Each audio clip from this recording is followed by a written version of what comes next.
नमस्कार, आप सभी का एक बार फिर बहुत बहुत स्वागत है दूरदर्शन नेटवर्क पर। नई दिल्ली के इंदिरा गांधी स्पोर्ट्स कॉम्प्लेक्स के केडी जाधव इंडोर हॉल से विश्व महिला मुक्केबाजी चैंपियनशिप का सीधा प्रसारण आप देख रहे हैं दूरदर्शन के नेटवर्क पर। आज शाम के सत्र की शुरुआत होने वाली है और ये है लाइनअप। पहला मुकाबला मोरक्को बनाम चाइनीज ताइपे, फिर स्विट्जरलैंड बनाम रूस, कोरिया बनाम आर्मेनिया, फ्रांस बनाम जापान, बुल्गारिया बनाम ट्यूनीशिया, कोरिया बनाम थाईलैंड और उसके बाद स्पेन के मुक्केबाज भी अपनी चुनौती पेश करती नजर आएंगे और सबसे लास्ट में चाइनीज ताइपे बनाम रोमानिया का मुकाबला होना है। कमेंट्री बॉक्स में मैं हूं आनंद श्रीवास्तव और मेरे साथ है मेरे साथी कमेंटेटर अर्जुन चौधरी। अर्जुन, बहुत बहुत स्वागत है आपका। Thank you, Anand, and a warm welcome to our viewers on the Doordarshan network as we bring you live coverage of the bouts that are to take place in the second half of today, day 4 of this IBA organized Women's World Boxing Championship 2023. You just saw the list of the line judges on your screen, and just to let you know, we are covering ring B. That's a panoramic view of both the rings, ring A and ring B. This is ring B for you with the officiating referee inside the ring, in the ring referee, and you have the line judges as well. The referee is responsible for the code of conduct to be followed by the contestants, boxers who would be in the ring shortly for the first bout of this evening post 6 p.m. in New Delhi. The first bout is between Cheddar, who would be in the red, and she would be taking on CN Lin of Chinese Taipei. This is the light fly, the 48 to 50 kilogram weight category. The officiating referee would be responsible to ensure that no fouls are committed, and we have seen the referee in fact ruling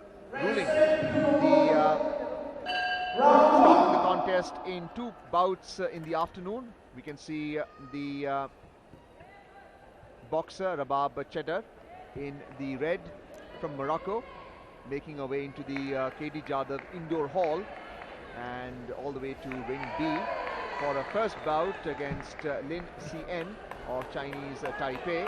And boxing out of the blue corner, Lin GA from Taipei. The announcement has been made and the Chinese Taipei contestant is on the way. Cheddar Rabab of Morocco is 32 years old as she puts on the headgear. The boxing gloves already put on with the tape wound around it, and she would then be putting on the gum shield as well. Chinese Taipei, the first bout in this light flyweight category in the evening post 6 o'clock. 48 to 50 kilogram weight category. This is the red corner where the officiating referee is just checking to see if the headgear has been taped in properly. Czech Republic, Judge He is with the coach and trainer. That is Rabab Cheddar. And this is CN Lin of Chinese Taipei, 18 years only, a youngster, as she puts on her headgear. We had an exciting afternoon session from 2 o'clock with a total of 8 bouts, and the officiating referee had to stop 2 contests, the first one and the 6th one as well. This is the first bout in this evening for 6 o'clock. The referee is Igarashi Richie of Japan. Total of 3 rounds allowed in each bout of 3 minutes duration each, with a minute's break in between, and you can hear the crowd cheering. That's because of the action in ring A. We are bringing action from ring B, and round 1 is about to commence between the 2 boxers in the light flyweight category, 48 to 50 kilograms, between Rabab Cheddar of Morocco. That's your referee Igarashi of Japan. Morocco red, Chinese Taipei blue. Chinese Taipei in the blue. Round 1. Round 1 now commences. Morocco बनाम Chinese Taipei का मुकाबला है। रबाब cheddar का सामना हो रहा है यहाँ पर सीएन लिन से, और अब तक बढ़िया प्रदर्शन कल रहा था और इस शुरुआत में ही जापानीज रेफरी ने मुकाबले को रोका है। कह रहे हैं कि पुश नहीं कर सकते हैं। आक्रामक शुरुआत में कई बार जोश के साथ होश गंवा देते हैं खिलाड़ी, और वही इस समय शुरुआती राउंड में देखने को मिला। राइट क्रॉस आया जरूर था वहां पर चेडर की तरफ से।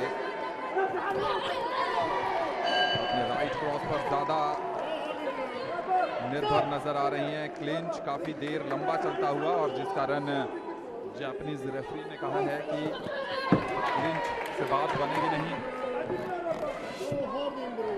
जरूर मोरक्को ने यहाँ पर आक्रामक शुरुआत की है, लेकिन देखना होगा चाइनीज ताइपे की मुक्केबाज किस तरीके से वापसी करती हैं।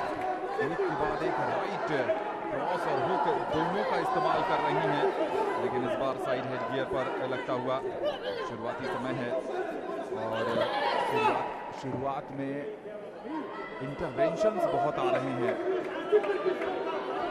हेड अप करने की बात कह रहे हैं और दोनों ही ऑर्थोडॉक्स स्टांस के साथ इस मुकाबले में उतरी हैं, लेकिन आक्रामकता ज्यादा है रेड कॉर्नर और बीच बीच में काउंटर भी करना चाह रही हैं वहां पर सियन लियन।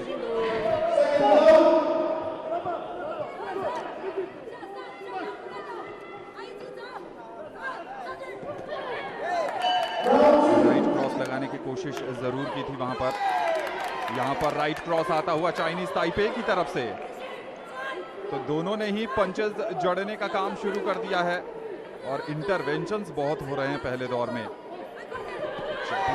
बहुत बढ़िया यहां पर इस बार रेड कॉर्नर की तरफ से पंच आया था, लेकिन देखिए गुस्से में एक लेफ्ट जैब कनेक्ट जरूर किया है वहां पर लियन ने। सियन लिन चाइनीज ताइपे की हैं।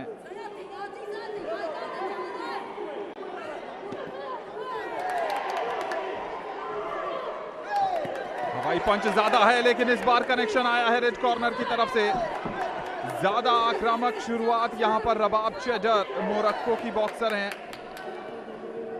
और कमाल का प्रदर्शन अब तक रहा है। कहीं ना कहीं परेशानी में डाल रखा है इस समय सियन लिन को और बार बार कॉशन दे रहे हैं जापानीज रेफरी चाइनीज ताइपे की मुक्केबाज सियन लिन को। Well, what we are seeing from Lin from Chinese Taipei, as she's being warned by the referee, the shorter of the two boxers in blue, again attempting to get inside, infighting technique, and we have seen her land two blows into the face, a third one in fact, a right hook, and that's the end of round one. And despite Cheddar, who's from Morocco in the red corner, looking to counter, round one should go in favor of the Chinese Taipei in the blue. You can see her on the screen right now with her coach and assistant. Very aggressive, but lacking in technique and footwork, and wild swings which are the right and the left hook, and has got the Moroccan opponent Cheddar off guard, who is exhausted right now. But it is Cheddar Rabab of Morocco who has won this first round by a unanimous decision.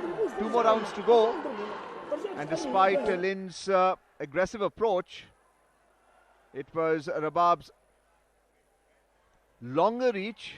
Over here the Chinese Taipei Lin is trying to grapple, clinch, but misdirected punching, and Rabab with her counter punches did manage to land 1 or 2 into the target area, which is a face.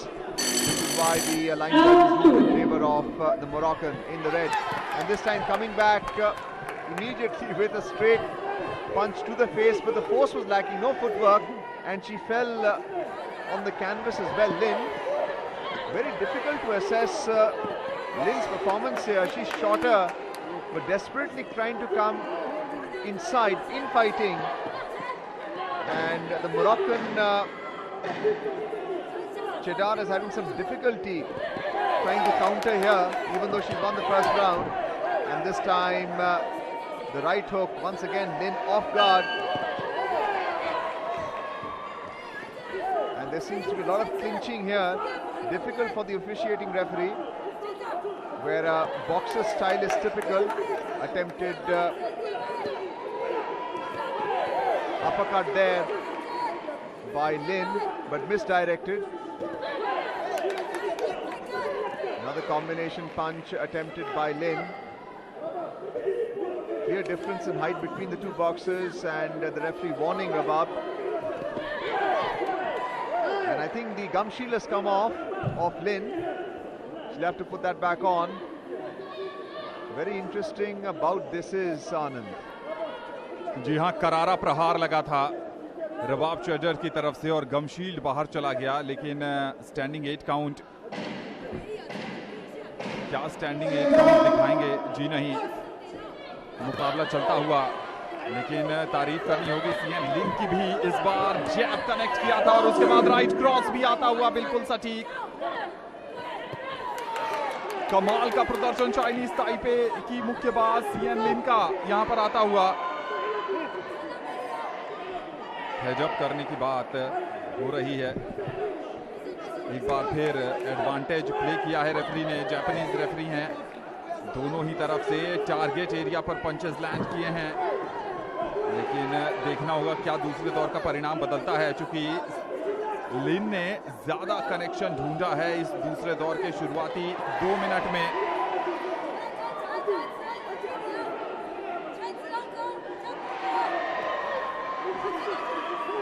रबाब cheddar जो पहले दौर में बढ़त पाई थी, एक connection ढूंढ निकाला है राइट क्रॉस के साथ, लेकिन पंच में अगर तेजी होती है। क्या कमाल का ये लेफ्ट जैब आया था। थोड़ा सा गुस्सा, थोड़ा सा फ्रस्ट्रेशन नजर आता हुआ यहां लिन की तरफ से। शाम के सत्र का ये पहला मुकाबला है और जोरदार आगाज हुआ है दोनों ही मुक्केबाजों की तरफ से। पंच में तेजी और पैनापन थोड़ा सा कम नजर आ रहा है, दोनों ही तरफ से कनेक्शन आ रहा है। जितने पंचेस कनेक्ट हुए हैं शायद स्टैंडिंग 8 काउंट आ गया होता, लेकिन अभी तक आया नहीं है। इस बार एक और बढ़िया कनेक्शन ढूंढा है रबाब चेडर ने, पूरी तरीके से हावी हैं। लिन को एक अंक गंवाना पड़ा है अनुशासनहीनता के कारण, चेतावनी के कारण, और अब हूटर की बारी है, दूसरे दौर के समापन की बारी है। और इसमें कोई संदेह नहीं है कि सीएन लिन ने कुछ अच्छे पंचेस जड़े जरूर हैं, लेकिन ऐसा लगता है अर्जुन की बढ़त जो है वो रेड कॉर्नर की ही होने वाली है। Yes, we saw combination punches, especially the right cross by the Moroccan Cheddar there, and there was also an uppercut which connected to the chin. And unanimous decision in round 2 in favor of Rabab Cheddar of Morocco in the red corner. Lin of Chinese Taipei in the blue, exhausted from her effort. She's looking to get in fight. Round 2 has been better than round 1 in terms of the aesthetics of technique. Over here, the aesthetics are lacking, with Lin losing her footwork and falling.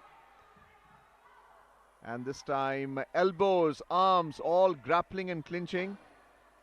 But we saw some combination punches land in the target when Lin had attempted it, but the force was not there. There has to be a follow-through in the punches. 9 judges ruling in favor of the Moroccan in the red corner. This time, the left hook landing in the face of Lin. Cheddar from Morocco using a long reach to her advantage.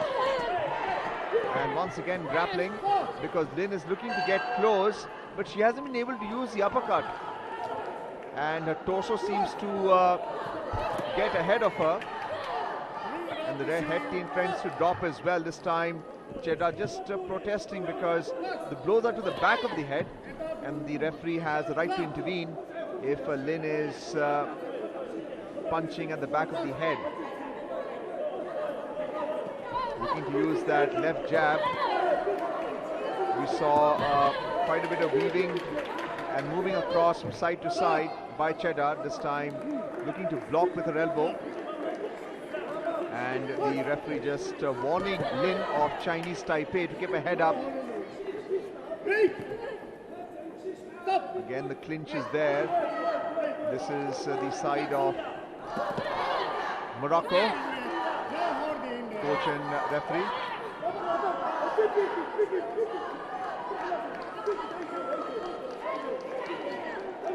Once again keeping Lin at bay with that left jab. She's taller of the two, Cheddar, Morocco, and using the elbow to pin her down. I'm sure that's a violation, but the referee has actually told Rabab to be a little cautionary and not violate. Once again, Lin looking to come in. Lin in the blue jersey, and not been able to get off a punch yet. 1 minute 10 seconds to go in this final round. Again, combination punches, right and left cross, but not connecting. Well, two punches have connected. Clearly the quality of the blows is in question. But Cheddar dominating this bout. She has won the first 2 rounds, and no surprise if she wins the third as well. कोई संदेह नहीं है, लेकिन लिन के भी कुछ punches connect हुए हैं, लेकिन वो पैनापन, वो धार, वो तेजी नदारद नजर आ रही है। एक बार फिर पीछे से प्रहार करने की कोशिश है, लेकिन उसका कोई लाभ नहीं मिलेगा। आप परेशान कर सकती हैं, लेकिन अंकों में तब्दील वो नहीं होगा। और अब तो चाहेंगी रबाब चेड्डार की क्लिंच ज़्यादा से ज़्यादा हो, समय ज़्यादा से ज़्यादा बीते। और ये है ब्लू कॉर्नर का खेमा, जहां पर लिन थोड़ा सा पिछड़ती नजर आ रही है। इस मुकाबले में अगर वापस आना है तो कुछ बड़ा करना पड़ेगा। बहुत बढ़िया राइट क्रॉस, बिल्कुल चेहरे के बीचों बीच जड़ा है लिन ने। कुछ अंक बढ़ जाएंगे, लेकिन क्या इतने ज्यादा होंगे कि मुकाबला बदले, ऐसा लगता नहीं है। रेड कॉर्नर की जीत लगभग तय लग रही है, लेकिन जब तक आधिकारिक परिणाम आ नहीं जाता तब तक किसी भी संभावना पर सिर्फ अटकलें ही लगाई जा सकती हैं। चाइनीज ताइपे की सियन लिन बढ़िया प्रदर्शन तीसरे दौर में जरूर रहा। मैच के डाइंग मोमेंट्स में एक राइट क्रॉस बिल्कुल सटीक तौर पर जड़ने में सफलता पाई सियन लिन ने, और यहां पर अपने प्रदर्शन को जरूर एनालिसिस करेंगी, समझेंगी, जानेंगी कि कहां पर चूक हो गई। और दूसरी तरफ है रबाब चेड्डार मोरक्को की। देखिए उत्साह दोनों ही तरफ है, और ऐसा मुक्केबाजी में हम कई बार देखते हैं, रेसलिंग में भी देखने को मिलता है। लेकिन जीत तो वही तय होता है जहां पर जजेस की मुहर लगी होती है। यूनानिमस का मतलब है रेड कॉर्नर। जी हाँ, रेड कॉर्नर की रबाब चेड्डार ने इस मुकाबले को 5-0, 30-26, 30-25, 30-26, 30-25, 30-26 से जीतकर अपने नाम किया है। और वो पहुंच गई हैं प्री क्वार्टर फाइनल में 50 किलोग्राम लाइट फ्लाईवेट श्रेणी के मुकाबलों के तहत। तो अच्छी शुरुआत रबाब चेड्डार की, अच्छी शुरुआत मोरक्को की हुई है। निराशा हाथ लगी है चाइनीज ताइपे की सियन लिन को। ये देखते हैं इस मुकाबले के मुख्यांश को। एक बार फिर ज्यादा क्लिंच पर गई थे दोनों, लेकिन तीसरे दौर के अंतिम मोमेंट्स में जरूर एक बढ़िया प्रहार, झन्नाटेदार प्रहार करने में सफलता पाई थी चाइनीज ताइपे की सियन लिन ने। हवाई फायरिंग ज्यादा थी, थोड़ा सा हाइट का भी एडवांटेज मिला था रबाब चेड्डार को। दोनों ही पक्ष जीतने की उम्मीद में थे, लेकिन रेड कॉर्नर ने बाजी मार ली और निराशा वहां पर ब्लू कॉर्नर के हाथ लगी है। Well, Lin, who's a losing boxer in this bout, was expecting perhaps a decision to go in her favor, but anyone watching the bout would have said that Rabab Cheddar of Morocco was a clear winner, as she was, and the line judges, who we can see right now, had ruled clearly in favor of the Moroccan. 25-30, 26-30. The gap in the score was substantial. So the first bout in the 48 to 50 kilogram light play has gone in favor of the Moroccan Rabab Cheddar. Now the time for the second bout of the second half of day 4 from Swaziland. Magaya in the red jersey as she makes her way into ring B. We are in the KD Jadhav Indoor Hall at the IG Sports Complex in New Delhi. That is the officiating referee. In ring B, there are bouts taking place in ring A as well. And boxing out of the blue corner, Mathiba from South Africa.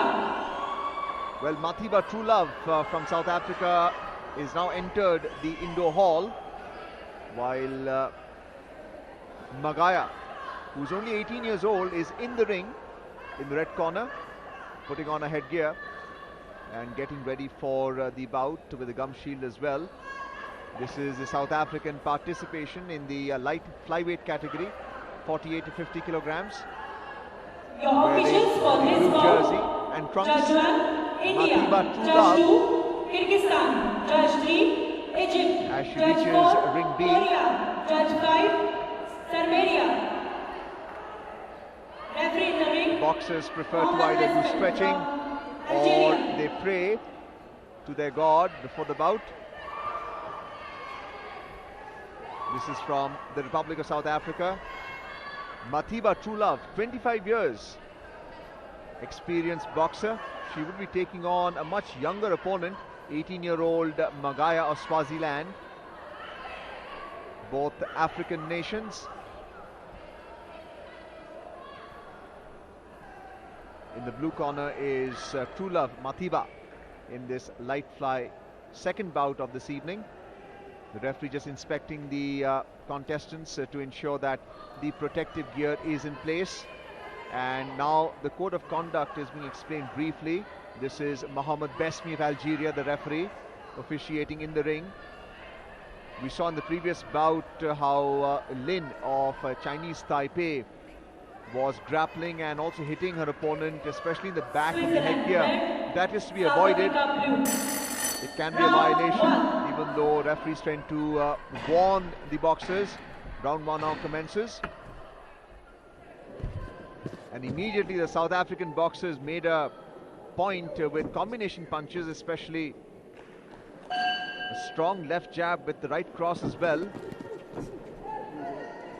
That is Mathiba of the Republic of South Africa in the blue, looking with intent. Has a good shell guard, testing an opponent with a jab with the left arm, attempting the right cross, and her opponent just losing a footwork momentarily. Beliswa of Swaziland in the red. This time looking for that right cross again. Conventional technique here. Always test your opponent initially with the jab. As she does.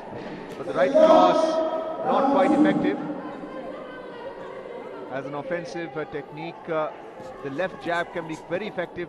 Looking with that right cross to come in closer to the opponent, not quite hit the target area, but we're not seeing too much weaving or ducking from her opponent, and this time connecting with that left jab. When an opponent charges at you, the left jab can be very, very effective because the incoming force is sufficient in terms of the quality of the blow, and that's what the line judges are watching. Some jabs in return by the Swazi boxer. Again, a strong left jab there by Mathiba. Another point in her favor. 1 more minute to go in this round 1. And the jabs are finding the way into the target area, the face of the opponent. और निश्चित तौर पर मतीबा ने इस पहले दौर में बढ़त बनाई हुई है अब तक.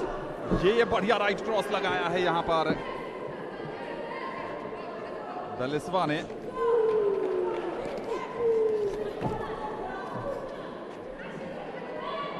मुकाबला इस समय थोड़ा सा धीमा पड़ गया है चूंकि 40 सेकंड बचे हैं. एक दूसरे की रणनीति को भांपने की कोशिश यहां पर चल रही है. एक और राइट जरूर आया था इस बार मतीबा की तरफ से, एक छोर से दूसरे छोर पर, और गमशील या कोई चीज गिरी है जिसके कारण, जी हाँ, गमशील ही यहाँ पर बेलिस्वा जो स्वाजीलैंड के मुक्केबाज हैं. थोड़ा सा ब्रीदर मिल गया है इन दोनों को. क्या आखिरी के 20 सेकंड में इन दोनों की तरफ से कोई ऐसा झन्नाटेदार पंच आएगा जो कि डिसाइडिंग होगा. यहाँ पर 2 जैब, लेफ्ट जैब कनेक्ट किया था वहां पर बेलिस्वा ने. रेड कॉर्नर की मुक्केबाज हैं, ऐसे तो काम नहीं चलेगा. इस बार राइट क्रॉस दूर जाता हुआ टारगेट पर लैंडिंग. क्या है, पहले दौर की हो गई है समाप्ति. मतीबा ने शुरुआत अच्छी की, उसके बाद कुछ पंचेस कनेक्ट करने में सफलता पाई वहां पर बेलिस्वा ने. जजेस पर क्या प्रभाव पड़ा है?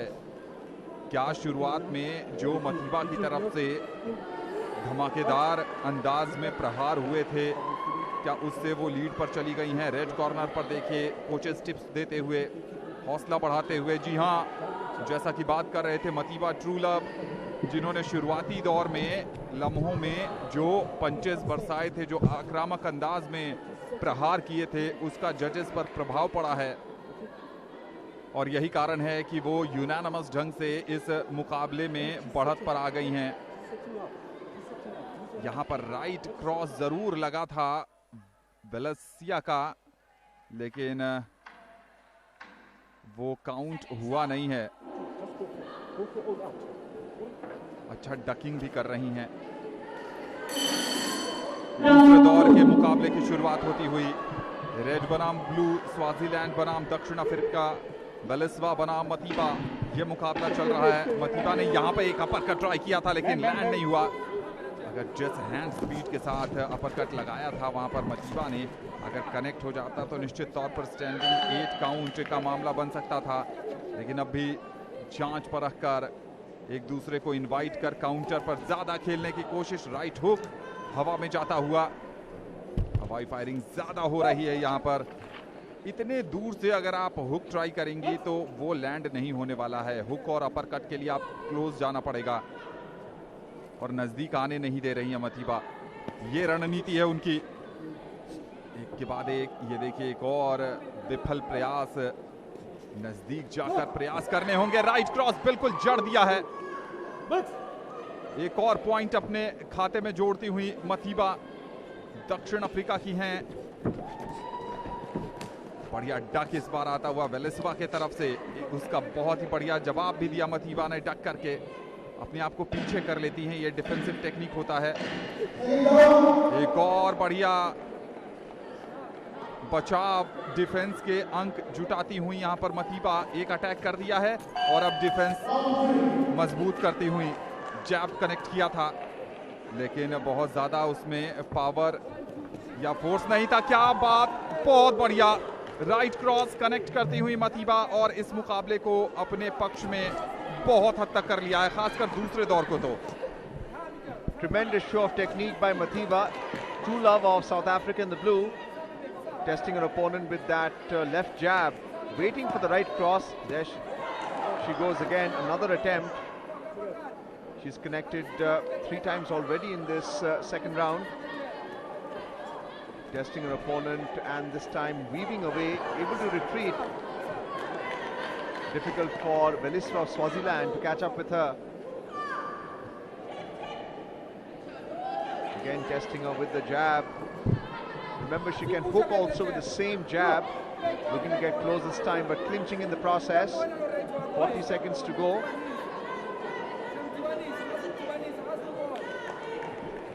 This time a right hook, but not finding its target. Left jab, right cross, retreating to the back, weaving easily.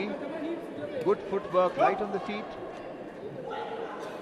Mathiba, true love of South Africa. Referee warning to keep the head up.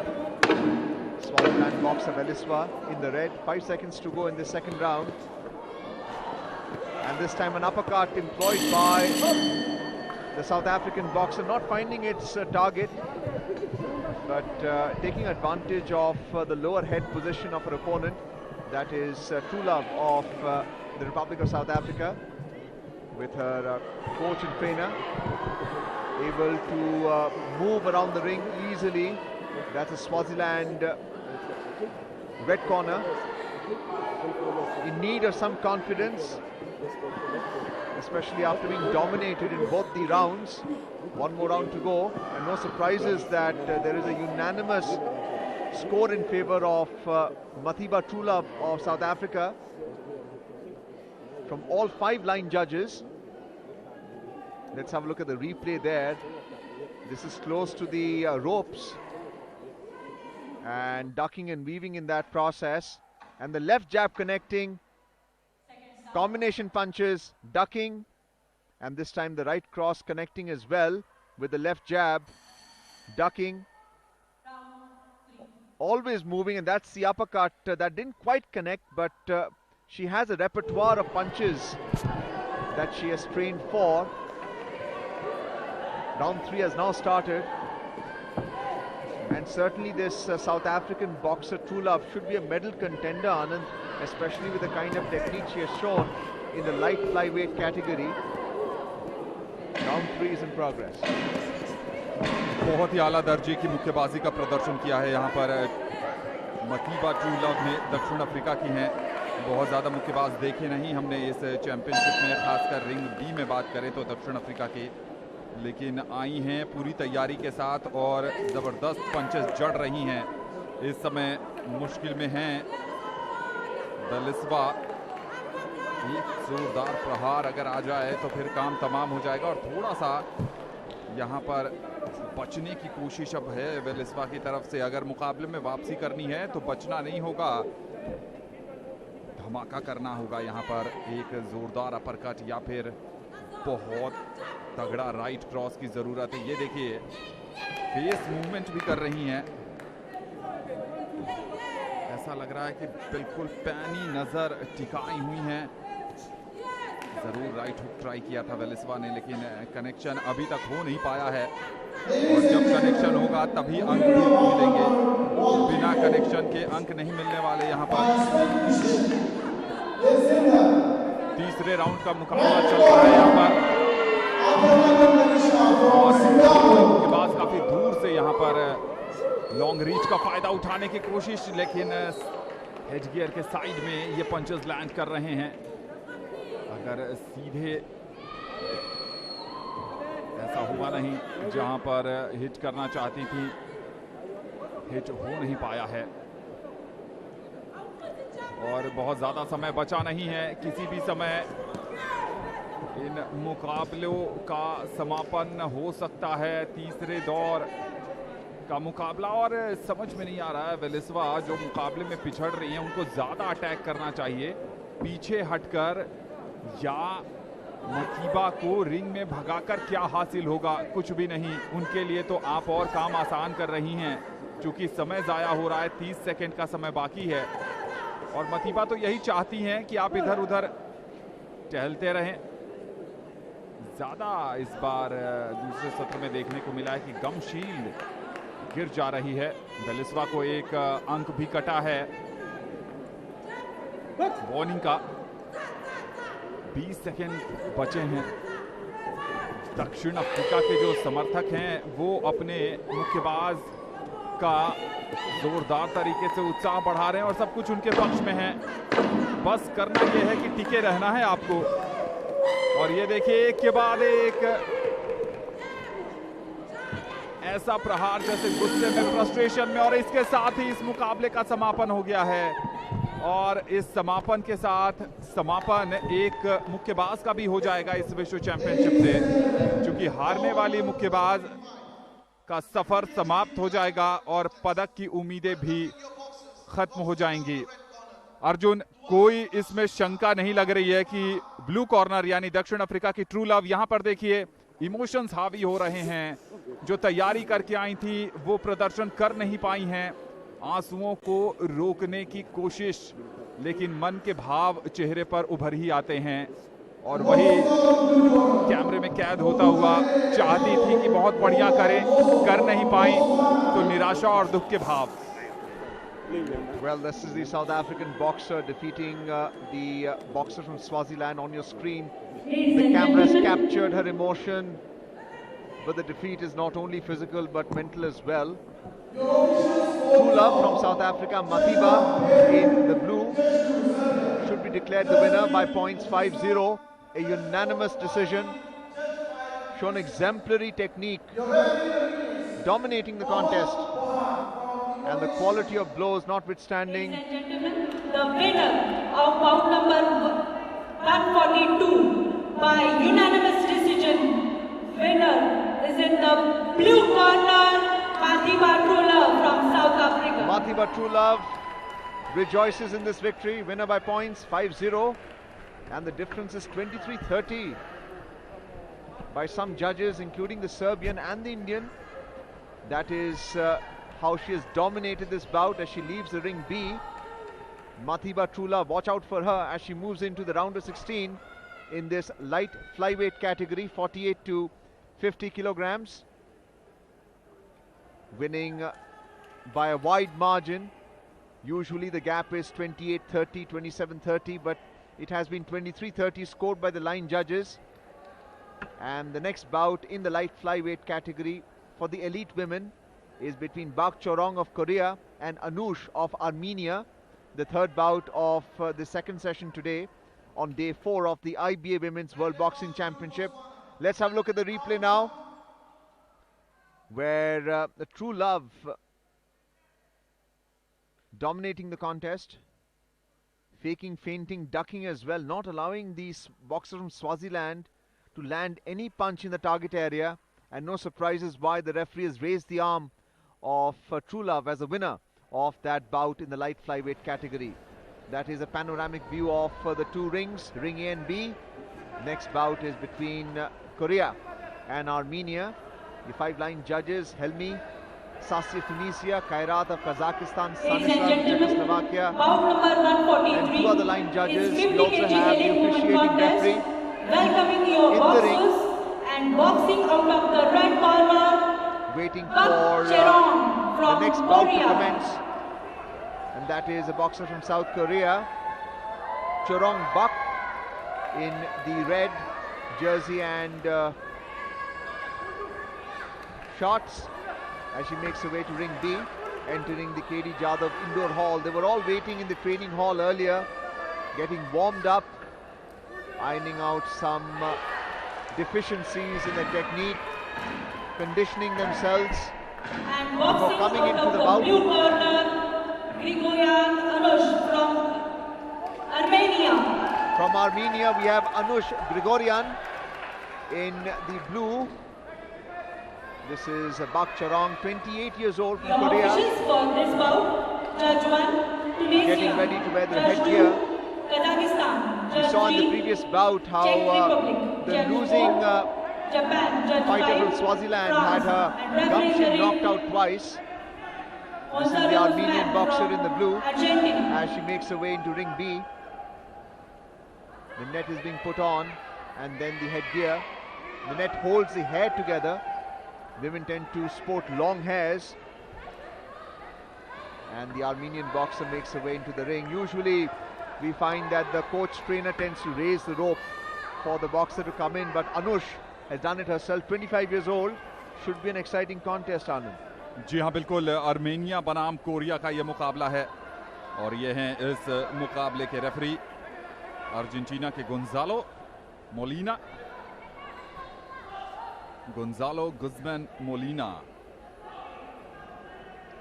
Korea की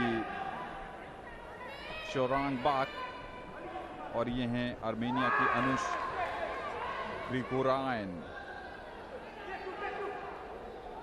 bought से पहले की औपचारिकताएं, थोड़ी सी असुविधा लगी वहां पर। जो अर्जेंटीनियन रेफरी हैं, और एक बार फिर से हेड गियर यहां पर ठीक किया जा रहा है। कोरियाई मुक्केबाजों का प्रदर्शन मिला जुला रहा है अब तक इस विश्व चैंपियनशिप में, और दूसरी तरफ बात करें तो आर्मेनिया की बहुत ज़्यादा भागीदारी देखने को मिली नहीं है। तो दोनों ही देशों की कोशिश यही होगी कि इस मुकाबले में एक बड़ा प्रभाव डाला जाए, जीत दर्ज की जाए और आगे का सफर तय किया जाए। ये सारे मुकाबले नई दिल्ली के इंदिरा गांधी इंडोर स्टेडियम के केडी जाधव हॉल से आप अपने टेलीविजन सेट्स पर दूरदर्शन नेटवर्क पर देख रहे हैं। और अब मुकाबले की बारी है, पहले दौर की शुरुआत की बारी है।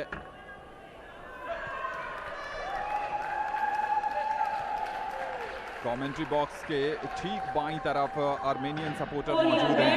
Armenia blue, round 1। मुकाबले का आगाज हो चुका है। कोरिया बनाम आर्मेनिया, चोरांग बाक और अनुष ग्रिगोरियान बिल्कुल शुरुआती लम्हों में एक दूसरे को भांप रही हैं, समझने की कोशिश कर रही हैं। दोनों ही मुक्केबाज जो हैं वो ऑर्थोडॉक्स स्टांस के साथ खेल रही हैं। ये कैसा लगा है कि राइट क्रॉस आता हुआ, अपरकट भी ट्राई कर रही हैं आर्मेनियन। हौसला बढ़ाते रहिए, अपने अपने मुक्केबाजों का बहुत ज़रूरत पड़ती है। एक्सप्लोसिव एनर्जी गेम है ये, हाई इंटेंसिटी का मुकाबला है, बहुत ज़्यादा दमखम की ज़रूरत यहाँ कोरियाई मुक्केबाज की तरफ से। एक जैब और उसके बाद क्रॉस, 1-2 का कॉम्बिनेशन। दूर से हुक ट्राई करेंगे तो कोई फायदा नहीं है, वो हवाई फायरिंग पे ही जाएगा। नजदीक आइए अगर हुक लगाना है, नजदीक आइए अगर अपरकट लगाना है तो। उसके बाद एक करारे प्रहार, जी हाँ, आर्मेनिया के यहाँ पर मुक्केबाज अनुष ग्रिगोरियान ने कमाल का प्रदर्शन किया। क्या यहाँ स्टैंडिंग एट देखेंगी? जी नहीं, थोड़ा सा लीनियंसी दिखाई है अर्जेंटाइन रेफरी ने। ऐसा लगा था कि एक के बाद एक कई पंच बिल्कुल सही जगह पर कनेक्ट किए थे, लेकिन उस संभावना को नकार दिया और अब मुकाबला जारी है। मुकाबला आगे बढ़ रहा है अर्जुन, लेकिन इसमें कोई डाउट नहीं है कि आर्मेनियाई मुक्केबाज ने अपना प्रभाव छोड़ दिया है जजेस पर। Well, tremendous combination punches we saw earlier. The exchange looking to be countered by the Korean buck in the red. Looking to make inroads again. The Armenian fighter is waiting for the opportunity. Infighting is not as easy as it sounds. The Korean slightly taller of the two. Grigoryan Anush of Armenia in the blue, looking to get close again. And Buck is looking to keep her at a distance. Again, combination punches, but to the torso in the ribcage area. This time, Buck manages to get at least one left cross or left hook to the target area. The coach trainer is very involved in this particular bout. The headgear being adjusted by the neutral corner. Again, the Armenian in the blue using the jab, and the shell guard is in place. What Buck is doing is moving around the ring, this time combination punches and not finding into the target area in the clinch. But that's the end of the first round. It has been a very eventful round with the referee now sending them back to the respective corners. The Armenian in the blue corner and Buck from South Korea in the red corner. The Armenian making a strong impression. Buck of South Korea being fanned here. The Armenian explosive puncher, but it is Buck Chorong of Korea who has been declared the winner of this first round by 4-1, with just the one line judge in favor of the Armenian. This is the combination punches in the replay. You can see the Armenian connecting with the right left hooks straight into the target area, and it did surprise Anand and myself as to why she has not won this round. But again, the strength and the speed of the contest and the quality of the blows is something that the line judges consider. The force behind each punch. Round 2 now commences, 3 minutes duration. Remember, this bout is of 9 minutes, 3 rounds, 3 minutes per round. And the fighters have enjoyed that 1 minute break. It's time now to get to work. And Buck is a lot more confident moving around the ring. Remember, she has won by a split 4-1 in the first round. Looking to come close. Right and left, moving sideways, and that's kept the Armenian a little confused, because she tends to get into that infighting mode and she's not able to connect into the target area. जी हाँ बिल्कुल, लेकिन जजेस पर कोई असर जो था वो आर्मेनियन मुक्केबाज का पड़ा नहीं। शुरुआत में बहुत सारे पंचेस कनेक्ट किए थे अनुष ग्रिगोरियन ने, लेकिन अब देखना होगा, उन्हें वापसी करनी पड़ेगी, क्योंकि कोरिया की बात ने पहला दौर जीता है और यहां पर बहुत ही शानदार तरीके से लेफ्ट हुक कनेक्ट किया है। अपरकट ट्राई किया था, लेफ्ट अपरकट के लिए गई थी वहां अनुष ग्रिगोरियन। कमाल की मुक्केबाजी चलती हुई यहां पर, वापसी के लिए प्रयास ज्यादा कर रही हैं, लेकिन क्या कनेक्शन आएगा? कनेक्शन पर ही बहुत कुछ निर्भर करता है। आक्रामकता ठीक है, लेकिन कनेक्शन पर आपको अंक मिलेंगे, और कहीं ना कहीं कनेक्शन की तलाश में यहां पर अनुष लेकिन समय बर्बाद कर रही है। दूसरी तरफ अगर बात की बात करें तो अपने फुटवर्क के सहारे एक छोर से दूसरे छोर पर जा रही हैं, इनवाइट कर रही हैं आर्मेनियन मुक्केबाज को कि आप आकर हिट करिए। और दोनों को यही कहा गया है कि आप इधर उधर सिर्फ टहलने के लिए बॉक्सिंग रिंग में नहीं है, आपको अटैक करना पड़ेगा। और क्या अभी तक तो अटैक दिखा नहीं है। उसके बाद ये बढ़िया अटैक था, लेकिन लेफ्ट जैब कनेक्ट किया इस बार कोरियन ने, और दूसरे दौर का भी वही सूरत हाल होने वाला है। और ये क्या होल्ड करके पुश किया है। अर्जेंटाइन रेफरी पूछ रहे हैं कि आप ठीक हैं, और अब आर्मेनियन को चेतावनी कि जी नहीं, आप ऐसा नहीं कर सकती हैं। लेकिन दूसरे दौर में भी वही सूरत हाल नजर आ रहा है। अर्जुन बढ़िया मुक्के बरसाए हैं वहां पर चोरोंग बाक ने। Well, Bak is the more intelligent of the fighter. You can see her eluding and then coming into with the combination punches, especially the right and left hook. And this type of retreat sideways is the elusive technique of boxers looking to frustrate the Armenian. Bak had experienced the combination punches in the first round, this time looking to get close. And the line judges have ruled in favor of Bak in the first round. They probably have in the second round also, because before I grabbed the mic, there were quite a few punches before she fell, and that did connect into the target area. So good conditioning of this boxer. Endurance is just as important, apart from power. The Armenian is encouraged by a better showing, but Bak is the one who is dominating the contest. So we are seeing a decision of split decision of 2-1 in favor of the Korean. Bak, we can see the replay here, and once again the exchange of blows in that combination. This time the shell guard being employed by the Korean, looking for that uppercut, not making contact into the target area, clinching and falling in the process. That is Bak from Korea in the red corner. In this light flyweight bout, round of 32, looking to make it to the round of 16. Round 3 now commences, of 3 minutes duration. Bak looking to maintain that distance between the Armenian and herself. Looking to come close. Again the shell guard being employed. Remember, she is dominating this bout, but the Armenian still has a chance if she can in fight get close and perhaps use the uppercut. She has been using the jab quite a bit, but all credit to the Korean.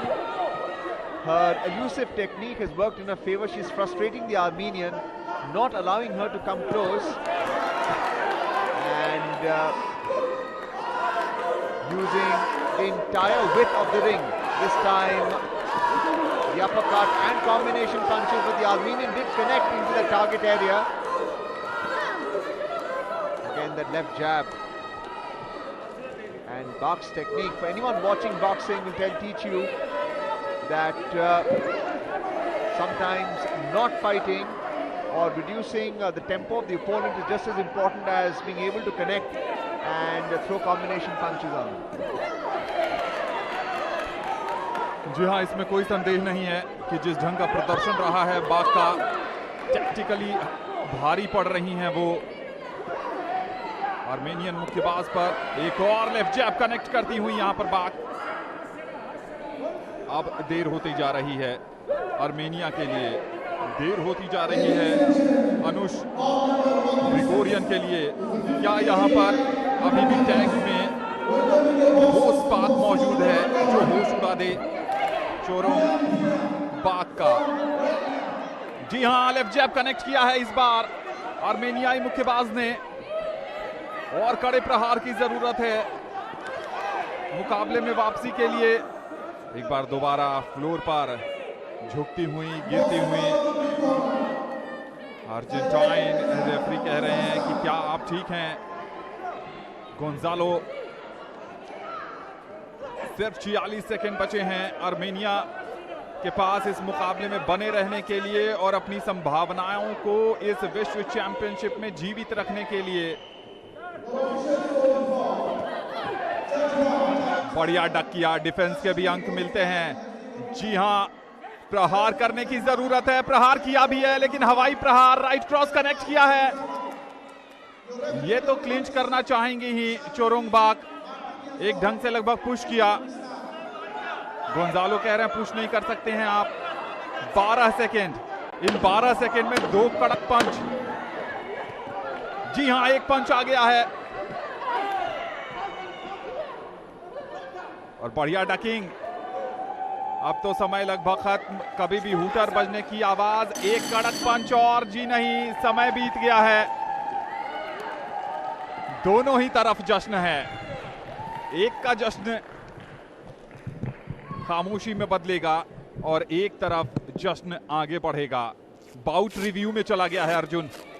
Bought review में तभी जाता है जब जो पिछड़ रहा है मुक्केबाज उसके पास आगे बढ़ने की संभावना होती है, तभी बाउट रिव्यू में जाता है। कोरियन मुक्केबाज जो हैं चोरांगबाक, उनके चेहरे के भाव बता रहे हैं कि कहीं ना कहीं परेशानी उनके लिए खड़ी हो गई है। 5 निर्णायकों के अलावा 2 ज्यूरी मेंबर्स भी इसमें स्कोर करते हैं और अब थोड़ी बहुत जो उम्मीद है वो अनुष ग्रिगोरियन की बढ़ गई है बाउट के रिव्यू में जाने के कारण। Well, the fighters are in the middle of the ring with the officiating referee. The matter has gone before the bout review. As Anand explained, apart from the 5 line judges tallying the score, now you have 2 jury members weighing in as well. My sense is that the Korean should win the bout. We'll have to wait and see if the supervisor raises which flag. Ladies and gentlemen, the winner of bout number 143 by split decision is in the blue corner. क्या बात है, Armenia. क्या बात! आप पिछड़ रही थी पहले दौर में, आप पिछड़ रही थी दूसरे दौर में और आपने तीसरे दौर में आकर तहलका मचा दिया। यह है खेल जो हमें बताता है कि अंतिम समय तक आपको हार नहीं माननी चाहिए, लड़ने का जज्बा होना चाहिए, खुद पर विश्वास होना चाहिए। ये आर्मेनियन समर्थक हैं जिन्होंने हौसला बढ़ाया और उस हौसले को सच साबित कर दिया। बॉक्सिंग रिंग के अंदर अनुष ग्रिगोरियन ने कमाल की वापसी। पहला दौर हार गई, दूसरे दौर में पिछड़ गई और तीसरे दौर में बाउट को रिव्यू पर ले गई और रिव्यू ही नहीं करवाया बल्कि जीत भी दर्ज की और जगह बना ली है प्री क्वार्टर फाइनल में। टफ डे रहा है आज चोरोंगबाक का और कहीं ना कहीं ये देखिए, जरूर यहां पर राइट क्रॉस कनेक्ट किया था बाक ने, लेकिन एक के बाद एक बीच में ऐसा भी दौर आया कि पंचेस की झड़ी लगा दी थी वहां पर आर्मेनियन मुक्केबाज ने और उसी का उन्हें परिणाम भी मिला है। और जब आप इस तरह के मुकाबले जीतते हैं अर्जुन, तो आने वाले जो आपके बाउट्स हैं उसमें आपका आत्मविश्वास जरूर बढ़ता है। Yes, and that's the end of this bout. Winner according to a split decision. Next one is in the light flyweight category between Wasila of France and she will take on Namiki Tsukimi of Japan. These are the 5 line judges, including the Indian Sayashok Kabilan. You have the Serbian, Kyrgyzstan, Algerian and the Sweden Semonal for the 5 line judges. Another view of the 2 rings, Ring A and Ring B. Ring B is where we are showing you the action from in this evening session, post 6 o'clock in New Delhi at the IG Stadium. And you have the French woman now entering the indoor hall. Vasily Lkhadiri in the red jersey and trunks. She's accompanied by her coach and trainer. Boxing out of the blue corner, as she reaches Namiki Tsukimi from Japan. That's the Japanese name being announced by the official on the floor. Namiki of Japan in the blue, as she makes her way into ring B as well. She was waiting in the training hall. We have a confident Vasila of France entering the ring, putting on a headgear. 27 years old. Officials for this bout: Judge 1, Serbia; Judge 2, India; The Japanese, Judge 3, Tsukimi. Kyrgyzstan; This Judge is the 4, officiating referee Algeria; Judge for this 5, bout. Sweden; and We are still referee in the the light ring, flyweight category, 48 to Evans 50 from kilograms, Australia. elite women, round of 32. The winner of this bout will move into the round of 16 of the pre-quarterfinals. That's the Japanese contingent, as Tsukimi puts on the gum shield or the mouthpiece to protect her mouth and teeth as well. Enters the ring, 24 years old, the Japanese, in the blue trunks and jersey, putting on a headgear. She has her gloves that are taped already. Officiating referee of this bout, David Evans of Australia, would be looking to ensure the code of conduct is followed by the contestants in the ring. There are rules and regulations for fighters off the ring and in the ring. This is the Japanese Namiki. There's a slight injury below her left eye from a previous bout or in the training hall itself, because there's a lot of sparring contests going on. Right now the officiating referee just explaining to the fighters how important it is to hear instructions, commands of the referee, while at the same time not hit at the back of the head, below the belt, or for that matter headbutt, bite or gouge the other opponent or trip the opponent or commit any fouls. That's beginning of round 1 now. वसीला खदीरी एक मुकाबला जीतकर यहां पहुंची हैं, और दूसरी तरफ बात करें सुकीमी नमीकी की, तो वो अपना पहला मुकाबला यहां पर खेल रही हैं। नमीकी 2020 के टोक्यो ओलंपिक की ब्रॉन्ज मेडलिस्ट हैं। 2018 में जो विश्व महिला मुक्केबाजी चैंपियनशिप नई दिल्ली में आयोजित हुई थी, वहां की भी ब्रॉन्ज मेडलिस्ट हैं। 2022 में जो अम्मान में एशियन चैंपियनशिप हुई थी, वहां की सिल्वर मेडलिस्ट हैं। तो फॉर्म है इनके साथ, और बड़े मंच पर कैसा प्रदर्शन करना है वो भी भली भांति जानती हैं। लेकिन यहाँ मुकाबला है खदीरी से, और खदीरी ने अच्छा फॉर्म दिखाया था। यहाँ पर एक दूसरे को जानने समझने की कोशिश कर रही हैं दोनों ही मुक्केबाज। अभी बहुत ज़्यादा प्रहार शुरू किए नहीं है। यहाँ पर बढ़िया शेल गार्ड ऊपर किया था, लेफ्ट जैब कनेक्ट करती हुई यहाँ पर खदीरी। आज फ्रांस का बढ़िया दिन रहा है। पास जाकर हुक लगाने की कोशिश जरूर है। फुटवर्क के मामले में अगर बात करें तो नमीकी ज्यादा चपल नजर आ रही हैं। नमीकी साउथपॉ बॉक्सर हैं, जबकि ऑर्थोडॉक्स स्टांस के साथ खेल रही हैं खदीरी, और इंटरवीन किया है। कह रहे हैं कि हथेली से आप पुश नहीं कर सकती हैं। देखना होगा कि किस ढंग का प्रदर्शन यहाँ पर आने वाले समय में कर पाएंगी खदीरी। इस बार जापानीज बॉक्सर की तरफ से दंदनाता हुआ एक जैब आता हुआ।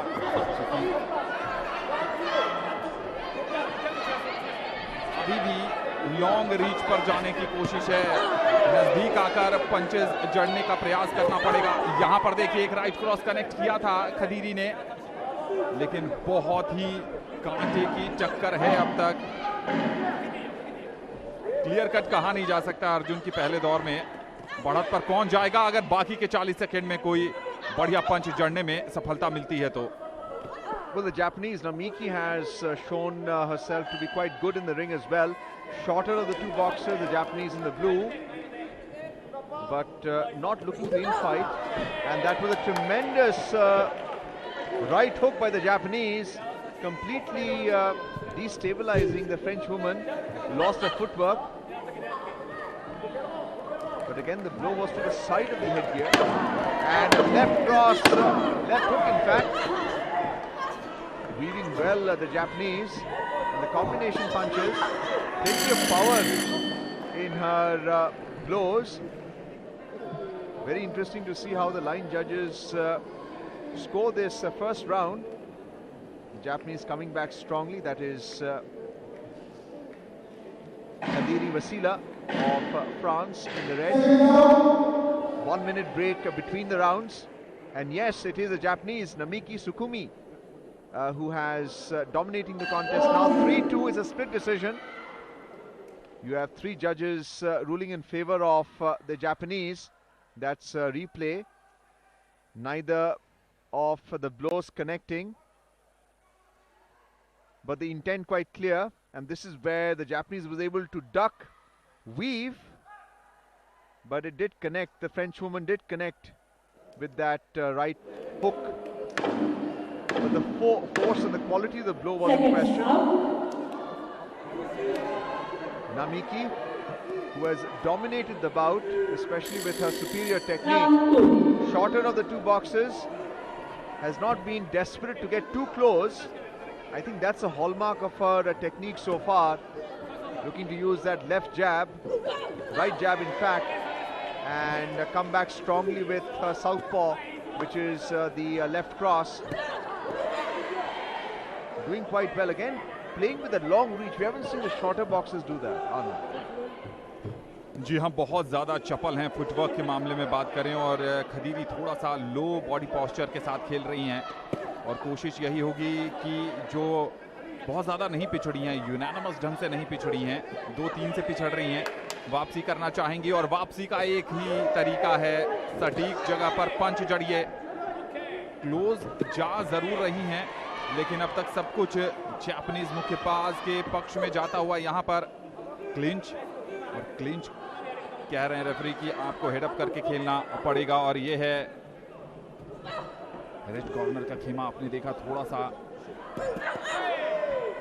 नजदीक जाकर प्रहार करने का प्रयास, लेकिन वो प्रहार कहां पर कनेक्ट होगा। अच्छा डक किया इस बार खदीरी ने।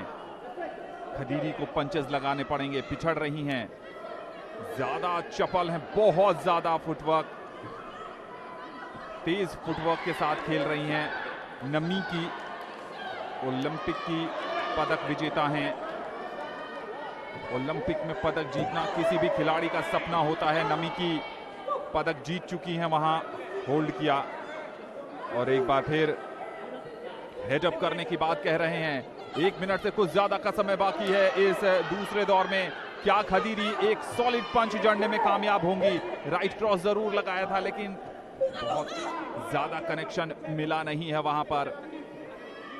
इस दूसरे दौर में नमीकी ने भी पंचेज सही पॉइंट पर लगाए नहीं। आक्रामकता जरूर नजर आई है, फुटवर्क के लेवल पर अंक जरूर मिलेंगे, डिफेंस पर भी अंक मिलेंगे। यहां पर एक लेफ्ट जैब कनेक्ट करती हुई, और बढ़िया लेफ्ट जैब लगाया था, और शायद ये मुकाबला और इंटेंस होगा और नजदीक जाएगा अंकों के मामले में देखें तो। Yes, Lkhadiri connecting there quite strongly. We saw that with the left hook. It was a jab that was converted into a hook, and that is a skill of this boxer from France in the red. But Namiki, 25 seconds to go, has the ability to ward off the blow as she gets close to the boxer. Able to use a long reach and in fight as well. Very fast on the ring. This time clinching with the opponent. But it's not easy for a shorter opponent to take on a taller opponent like Vasila from France. Again, very aggressive approach by Lkhadiri, Vasila. And that's the end of round 2. It won't be easy either. There was a split decision earlier in favor of the Japanese in round 1.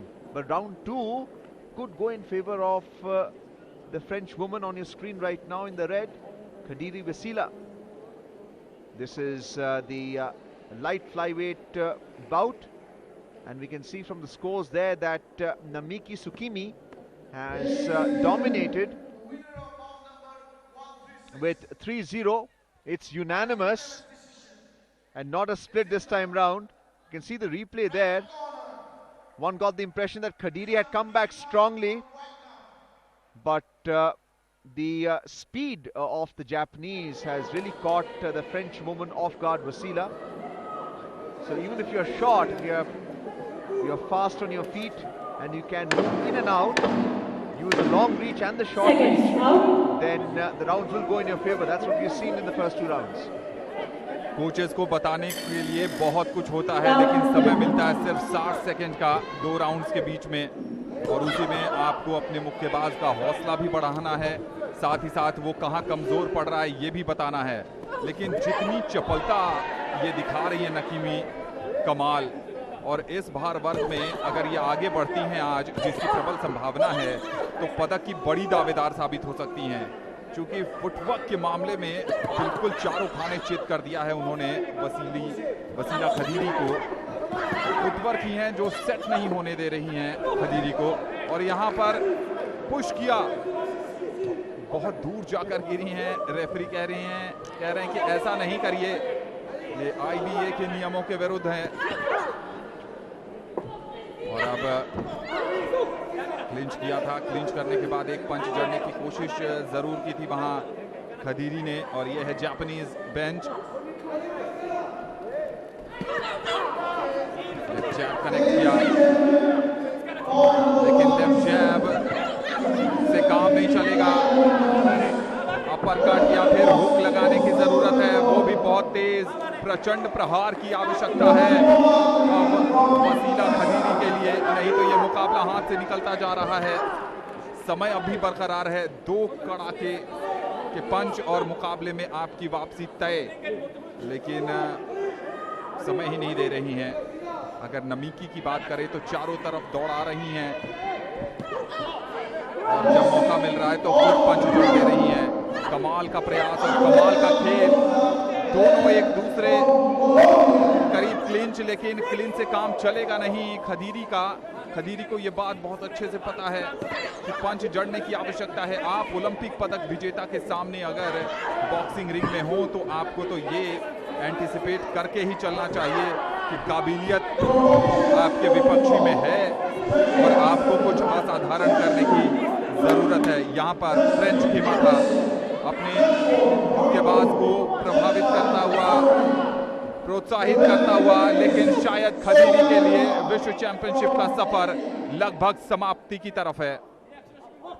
Well, that's the team of Khadiri of France in the red. Not able to get close. She has a very good technique in terms of the right cross, but the Japanese Namiki in the blue this time getting close and clinching. Very strong defensive technique by the Japanese. 20 seconds to go and the referee is warning not to hit with the palm. It should be a close fit, and this time both the boxers are clinching. There is also the element of pushing that we saw earlier. 9 seconds to go and a straight cross. Is that punch legitimate? We'll have to wait and see what the line judges rule, because one could feel the impact all the way here. And that's the end of the 3rd round as well. It was very hardly fought by the Japanese Namiki and her opponent from France, Wasila Khadiri, as they both have gone back to the respective red and blue corners, taking off their gloves, headgear and the gum shield as well. Khadiri, the taller of the two, made quite a strong impression, but the speed and the strength of the Japanese has got everyone singing her praises, especially in the first 2 rounds. The 3rd round should be very interesting. We have seen bout reviews before. The officiating referee waiting for the results from the supervisor. Remember, the scores are being tallied by the line judges, and when there is a bout review, then you have 2 jury members weighing in. We saw that in the previous bout as well. Anush Grigoryan of Armenia won against her Korean counterpart Bak Chorong, and as each bout progresses, the round progresses, it becomes tougher for the line judges to adjudicate. Ladies and gentlemen, the winner of bout number 144 by split decision is in the red corner. And just when we are talking about the Japanese doing well in the first 2 rounds, a winner by a split decision, 4-3, it is Wasila Khadiri of France. It has taken me by surprise. but that's what we're seeing in terms of results now, Anand. जी हाँ बिल्कुल, यानी jury members के भी नतीजे इसमें शामिल किए गए। पूरे मुकाबले में जापानीज मुक्केबाज ज्यादा प्रभावी नजर आई, लेकिन तीसरे दौर में कमाल, धमाल और झन्नाटेदार प्रदर्शन। अभी भी विश्वास नहीं हो रहा है ब्लू कॉर्नर को, लेकिन जश्न मन रहा है रेड कॉर्नर पर। और वसीला खदीरी ने गजब इस मुकाबले का टर्न अराउंड किया। एंटी क्लाइमेक्स जिसे कहते हैं। तीसरे दौर में पिछड़ रही थी, पहले दौर में, दूसरे दौर में भी पिछड़ रही थी, लेकिन तीसरे दौर में कुछ जो कनेक्शन ढूंढ निकाला वहां पर खदीरी ने। यहां पर खुशी देखिए, विश्वास नहीं हो रहा है। जापानीज सुकीमी नामिकी को एक बड़ा उलटफेर रिंग बी पर। ओलंपिक पदक विजेता बाहर चली गई हैं। ट्यूनीशिया बनाम बुल्गारिया का मुकाबला आने वाला है आपके सामने, बने रहिए हमारे साथ। लेकिन ओलंपिक 2020 की टोक्यो ओलंपिक की पदक विजेता नाकिमी सुकीमी यहां पर चारों खाने चित हो गई वसीला खदीरी से। जो मुकाबला आ रहा है उसके जजेस क्यूबा, जापान, अर्जेंटीना, कोरिया और कजाकिस्तान के हैं। आज कुछ बहुत चौंकाने वाले परिणाम हमें अब तक देखने को मिले हैं। अनुष ग्रिगोरियन ने कमाल का प्रदर्शन किया वहां पर, जिस ढंग से वो अपना मुकाबला जीतने में सफल रहीं। और अब वसीला खदीरी मुकाबला जीतकर पहुंच गई हैं प्री क्वार्टर फाइनल में। Bout number 145 is 57 kg elite women contest. Welcoming your boxers and boxing out of the red corner, Kamenova from Bulgaria. Well, the Bulgarian boxers now made her way into the indoor hall from the training room earlier. The Bulgarian boxer is Svetlana Kamenova. We have now moved from the light flyweight category to the featherweight category, which is a higher weight, 54 to 57 kilograms. Svetlana Kamenova in the red jersey and trunks with her trainer and coach, making her way into the KD Jadhav Indoor Hall, straight to ring B. Chihaqui from Tunisia. And from Tunisia, Svetlana will now face Iya Chihoya in the blue in your screen right now, also making her way into the indoor hall, straight to ring B. This is a featherweight bout, 54 to 57 kilograms. We saw the light flyweight categories earlier, the first 4 bouts in this evening session, 6 o'clock in the evening. The next 4 bouts would be in the featherweight category. That is the officiating referee for this featherweight bout in the elite women category. Svetlana makes her way into the ring from Bulgaria, 32 years old, a veteran, and that is Iya of Tunisia, only 18 years old, a youngster in comparison. And there seems to be an exchange of something from Tunisia to Bulgaria in the 2 corners, and that's the officiating referee Sayar Show Kabilan. In the neutral corner, there are 4 posts in a boxing ring, 1 corner for each contestant, blue and red, and then you have the neutral corners where the post is designated by white. This is the red corner where Svetlana from Bulgaria is getting ready for her bout while the referee inspects her protective gear, gum shield, headgear and the boxing gloves. And the same goes for her opponent, a smiling boxer, only 18 years old, from Tunisia. We have Ea. This is the featherweight category. Round of 32, the winner moves on to the round of 16. Rules being mentioned by the referee: not to hit below the belt, behind the head, or to kick, trip, or to headbutt. Any violation of the rules would be a foul. Round 1 now commences. 3 minutes duration. Total bout is of 9 minutes of 3 rounds each, with a minute's break in between. Right now the Bulgarian boxer using the jab. It's too early. Only 15 seconds so far in this first round. 32-year-old Bulgarian taking on an 18-year-old Tunisian. Experience does count in boxing this time. Looking for that left hook, the Bulgarian boxer. She's a southpaw. This time trying to dominate the bout. Remember, one of the ways of winning over the line judges is also dominating the bout, apart from the quality of punches and how tactical you are apart from your technical abilities. This time the left cross did land, maybe not in the target area, but she's getting close with each step. Uppercut being used here, but clinched by IBA of Tunisia. That is the corner of Bulgaria. 1 minute 30 seconds to go. यहाँ पर Bulgaria की बात करें तो Svetlana कामेनोवा स्तानेवा लंबे समय तक मुक्केबाजी करने के बाद 10 साल तक बॉक्सिंग रिंग से दूर रही थीं, कोच की भूमिका में आ गई थीं और उसके बाद स्ट्रेंजा मेमोरियल जो सोफिया बुल्गारिया में 2022 में हुआ था, वहां पर दोबारा इन्होंने वापसी की और वहां पर स्वर्ण पदक जीता था। तो लंबे समय तक रिंग से बाहर रहने के बाद फिटनेस बनाए रखना, ये देखिए ये ट्यूनीशिया का खेमा था ब्लू कॉर्नर का। लंबे समय तक रिंग से बाहर रहने के बाद फिटनेस बनाए रखना, उस मेंटल फ्रेम में रहना और आकर जीतना आसान नहीं होता है, लेकिन यहाँ अनुभव के साथ स्किल भी दिखाने की जरूरत और अभी तक बराबरी की टक्कर देखी जा रही है। एडवांटेज थोड़ा बहुत यहाँ पर लेफ्ट जैब, हाफ हार्टेड कनेक्शन आया है बुल्गारिया की स्वेतलाना कामेनोवा की तरफ से। एक राइट हुक ट्राई किया था हवा में। दूसरी तरफ चिहाऊ की बात करें, ईवा चिहाऊ जो ट्यूनीशिया की हैं, कनेक्शन ले नहीं पा रही हैं।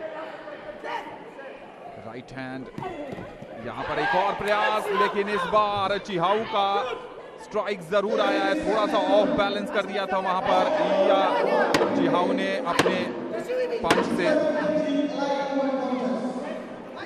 भारतीय रेफरी को इंटरवीन करना पड़ा है। डक किया था, बढ़िया डक बुल्गारिया उसके बाद की तरफ से, और ये क्या है, पहले दौर की समाप्ति हो गई है। टफ कॉल होगा लाइन जजेस के लिए, लेकिन यहां पर देखने वाली बात होगी कि क्या आक्रामकता को अंक मिलता है या फिर यहां पर रेड कॉर्नर यानी बुल्गारिया की स्वेतलाना कामेनोवा को एक तरफा बढ़त मिली है। जिस ढंग से उन्होंने शुरुआत की थी और जिस ढंग से जैब को कनेक्ट किया था, तो स्वेतलाना कामेनोवा ने या चिहाऊ पर बढ़त बना ली है पहले दौर के बाद। क्लिंच पर ज्यादा समय बिताया जरूर, लेकिन जब जरूरत पड़ी तो उसको कन्वर्ट भी किया। उम्र में 14 साल बड़ी हैं, अनुभव भी बड़ा है। एक तरफ है युवा जोश, दूसरी तरफ है अनुभव। क्या युवा जोश भारी पड़ेगा या अनुभव अपना दमखम दिखाएगा? पहले राउंड में तो अनुभव को तरजीह मिली है युवा जोश पर, लेकिन पलटवार कर सकती हैं या चिहाऊ। That's the end of round one, and the Bulgarian in the red has won by a unanimous decision in round one. We're in round two now, and the Bulgarian doing well to use the jab effectively against a younger opponent who's only 18 years old, Ia of Tunisia in the blue. As Anand mentioned earlier, the Bulgarian has been a coach and she's come back into boxing as a player. Quite a transition for someone who's been off boxing for 10 years and has the advantage of coaching. This time you're looking to use that jab with an open stance. The Bulgarian Staniva in the red. What we've seen so far is Ia of Tunisia in the blue is having difficulty connecting.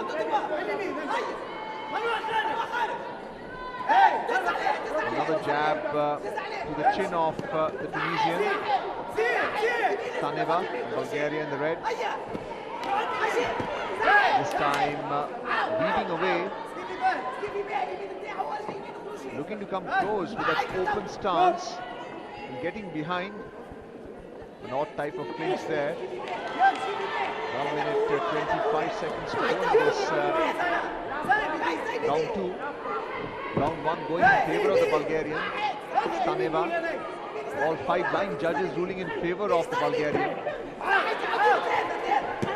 This time an attempted right cross by Ia of Tunisia, but easily weaved away.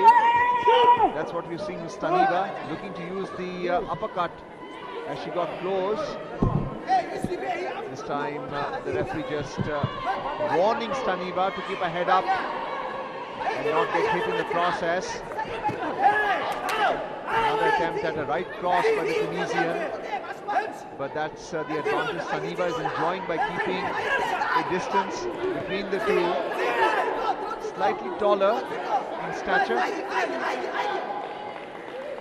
30 seconds to go in this second round. Another strong jab by the Tunisian, finally connecting.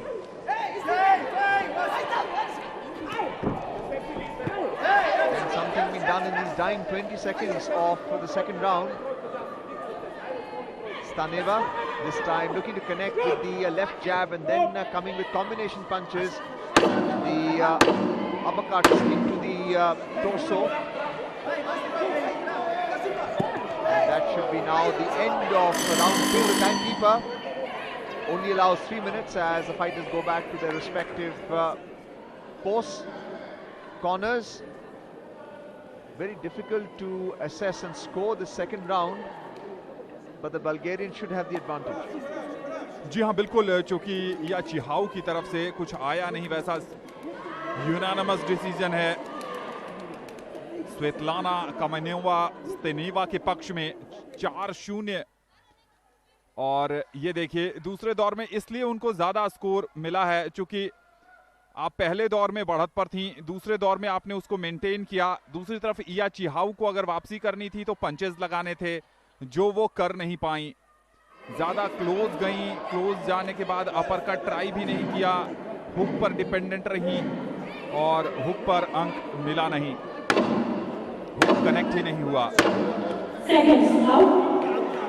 क्या यहाँ पर Tunisia की या चिहाऊ तीसरे दौर में वैसा कमाल कर जाएंगी जो वसीला खदीरी ने किया था, जो अनुष ग्रिगोरियन ने किया था इससे पहले 2 बाउट में इसी रिंग नंबर बी पे। और कह रही पुश नहीं कर सकते, वार्निंग के साथ अंक कट गया है यहां पर या चिहाऊ का। और एक और पुश कर रही थी बार बार, रेफरी 3 बार कॉशन देते हैं, कॉशन के बाद वार्निंग होती है और वार्निंग में अंक कट जाता है और जिस कारण अंक कटा है। ये रेड कॉर्नर का खेमा था, अब तो बहुत ज्यादा आश्वस्त हो रहा होगा कि अब अगर नॉकआउट की तरफ ये मुकाबला नहीं गया तब तो जीत पक्की है। क्या ट्यूनीशिया की या चिहाऊ दमखम दिखाएंगी, 18 वर्ष की हैं, 14 साल बड़ी स्वेतलाना कामेनोवा स्तेनेवा को क्या परेशान करेंगी, लेकिन अनुभव इस समय पूरा भारी पड़ रहा है। ये देखिए अपना दोनों हाथ अलग कर देती हैं ताकि कि कॉशन और वार्निंग उनकी तरफ ना आए। एक बार फिर साई किशोर कह रहे हैं जोश में होश मत गंवाइए, IBA के नियमों को भी ध्यान में रखिए। क्या यहाँ एक जोरदार कड़ाकेदार प्रहार कर पाएंगी? अपरकट के लिए गई थी लेकिन कनेक्ट नहीं हुआ है। एक बार फिर वार्निंग दी जा रही है, एक और अंक कट गया है। अब तो बहुत ही ज्यादा मुसीबत में पड़ गई हैं। एक तो हार रही थी, दूसरे में 2-2 अंक कट गए। कमाल का प्रदर्शन, रेफरी बहुत पास से देख रहे हैं। क्या यहां पर स्टैंडिंग 8 काउंट आएगा? जी नहीं। इन 2 अंक गंवाने पर तो अर्जुन ऐसा ही लग रहा है कि कंगाली में आटा गीला कर दिया है यहाँ या चिहाऊ ने अपना। Well, the left hook did connect and the Tunisian fighter in the blue is clinching out of habit. One got again. The Tunisian is clinching. Already 2 points have been docked because the referee has accused the Tunisian of violating the rule. We're into round 3. And the referee has stopped the contest now. It has gone in favor of the Bulgarian. You see a frustrated Tunisian Ia up against a more experienced Bulgarian, Kamenova, and she has lost the bout unfortunately. ये अनुशासनहीनता की वजह से मुकाबले को बीच में रोका गया। आरएससी के तहत जीते हैं बुल्गारियाई मुक्केबाज, चूंकि बार बार कॉशन और वार्निंग के बाद भी जब आप नियमों को ताक पर रखकर मुक्केबाजी में अपना दमखम दिखाने के प्रयास करते हैं तो नियमों के उल्लंघन के लिए बीच में मुकाबला रोक दिया गया। 3 अंक आपके कटे और आरएससी यानी रेफरी स्टॉप द कॉन्टेस्ट के तहत भारत के साई किशोर ने इस मुकाबले को समाप्त किया है। चेहरे पर निराशा के भाव हैं ट्यूनेशिया की इया चिहाऊ के, और एक तरफ जश्न मनेगा स्वेतलाना कामेनोवा। क्या कमाल की यात्रा रही है। 10 साल बॉक्सिंग में कोचिंग की, उसके बाद मुक्केबाजी की दुनिया में दोबारा वापसी की और यहां पर जीत दर्ज करके पहुंच गई हैं प्री क्वार्टर फाइनल में। कमाल का प्रदर्शन। और अर्जुन, कल हमने देखा था बुल्गारिया की ही 38 वर्षीय मुक्केबाज जीतने में सफल हुई थी, आज 32 वर्षीय मुक्केबाज जीतने में सफल हुई हैं। तो उम्र सिर्फ एक नंबर है, कम से कम वो बुल्गारियाई खिलाड़ी इस महिला विश्व चैंपियनशिप में प्रूव कर रही हैं। Well, that's a Bulgarian winner here because her opponent was disqualified after committing 3 fouls, which was taken note by the in-the-ring referee. And a happy Bulgarian Svetlana making her way back into the training hall. She's now into the round of 16, and we can see the replay there with the Bulgarian using the right hook to connect to the face of the Tunisian, and that's another right hook, left hook, both connecting, and a third right hook in fact connecting as well, and blows to the back of the head by the Bulgarian. But I tell you what, Anand, experience also goes a long way, and sometimes you entrap the younger boxer into committing these fouls, and that's exactly what the Bulgarian did, which is why her opponent was disqualified. Thailand बनाम Korea अगला मुकाबला आ रहा है। बिल्कुल ठीक कह रहे हैं अर्जुन कि युवा जोश इतना होता है कि उसको ट्रैप कर लिया, एक ढंग से चक्रव्यूह में फंसा लिया वहां पर स्वेतलाना कामेनोवा ने। किर्गिस्तान, ट्यूनीशिया, कजाकिस्तान, फ्रांस और स्वीडन के ये 5 जजेस जो अगले मुकाबले के लिए अपना निर्णय देंगे।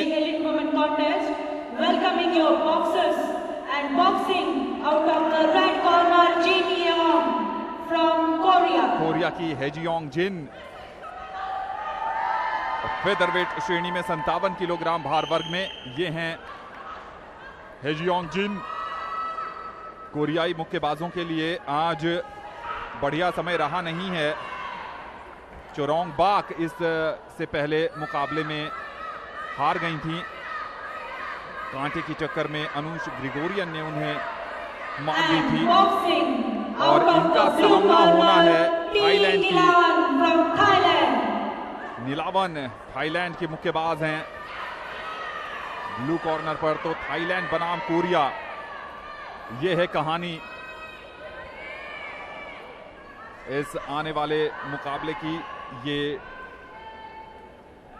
6ठा मुकाबला होगा शाम के सत्र में। 28 साल की हैं हेजियोंग जिन।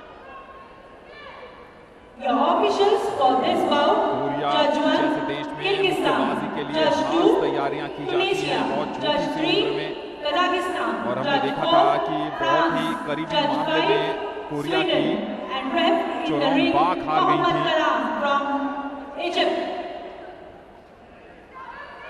लेकिन यहां पर जो टक्कर है वो नीलावन है थाईलैंड की। 29 साल की हैं, उम्र में बड़ी है नीलावन। अभिवादन किया निर्णायकों का और अब मुकाबले की तैयारी चल रही है। ये हैं इस मुकाबले के रेफरी, चेक करते हुए। दूसरी तरफ ब्लू कॉर्नर पर भी IBA के नियमों के तहत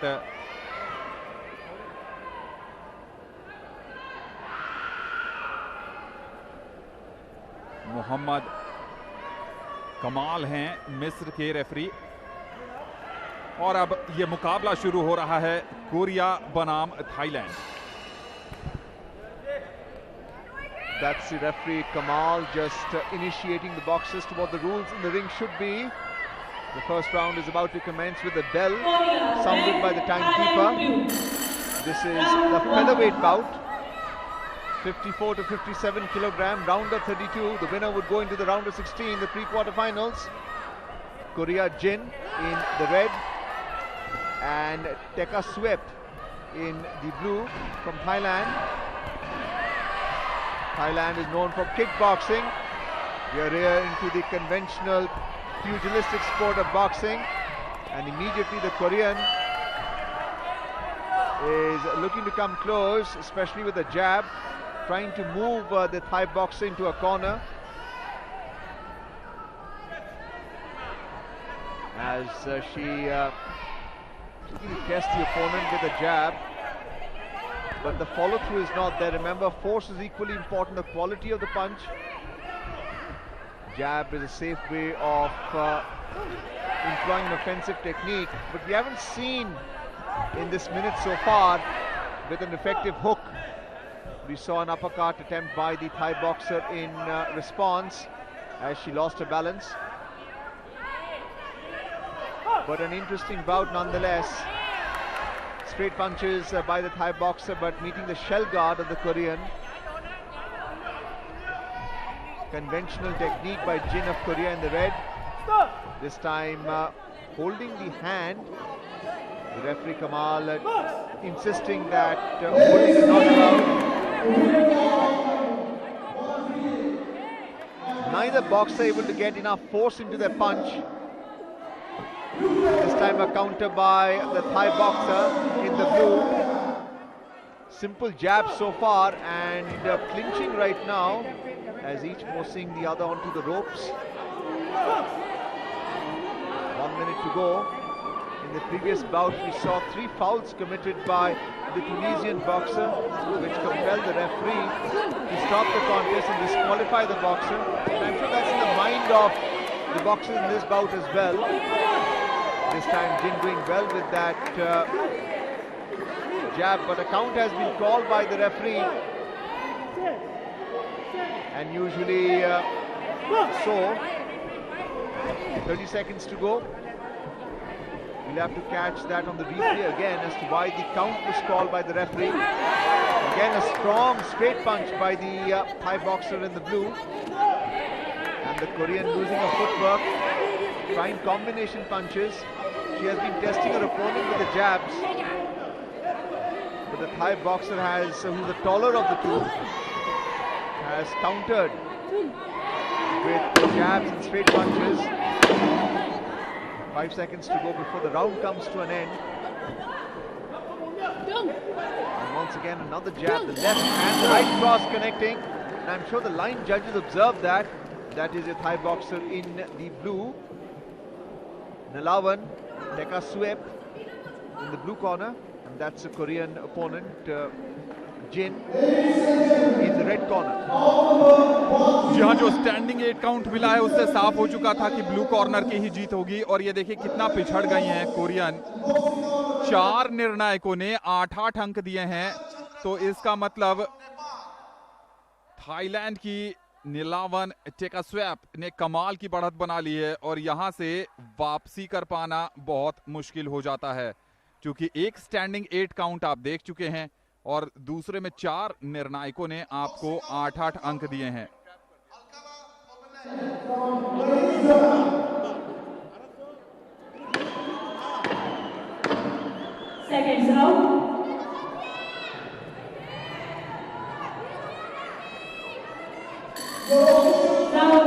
शुरुआत होती हुई राउंड नंबर 2 की यहाँ पर वापसी होगी नीलावन की। एक स्टैंडिंग 8 काउंट दे चुकी हैं, ऐसे नहीं कर सकती आप, बिल्कुल कंधे पर झूल सी गई थी। मोहम्मद कमाल यहाँ पर एक बढ़िया राइट क्रॉस कनेक्ट किया है टेकास्वेप ने। सोने पे सुहागा होता हुआ उनके लिए इस मुकाबले में पहला दौर आसानी से जीता। ऐसे आप पकड़कर किसी को पुश नहीं कर सकते।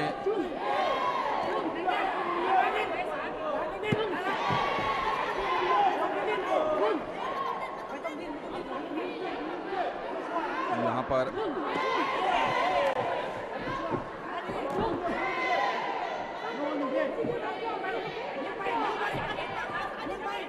अभी भी क्लिंच पे हैं। क्लिंच करने से फायदा किसे होगा? फायदा टेकास्वेप को होगा।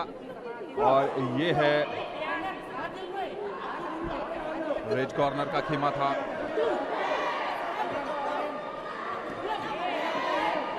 यहां पर पंचेस बरसाने की जरूरत है।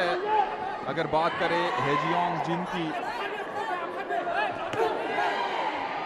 और यहां पर क्लिंच और होल्ड से फायदा अगर किसी को हो रहा है तो वो नीलावन टेकास्वेप को हो रहा है।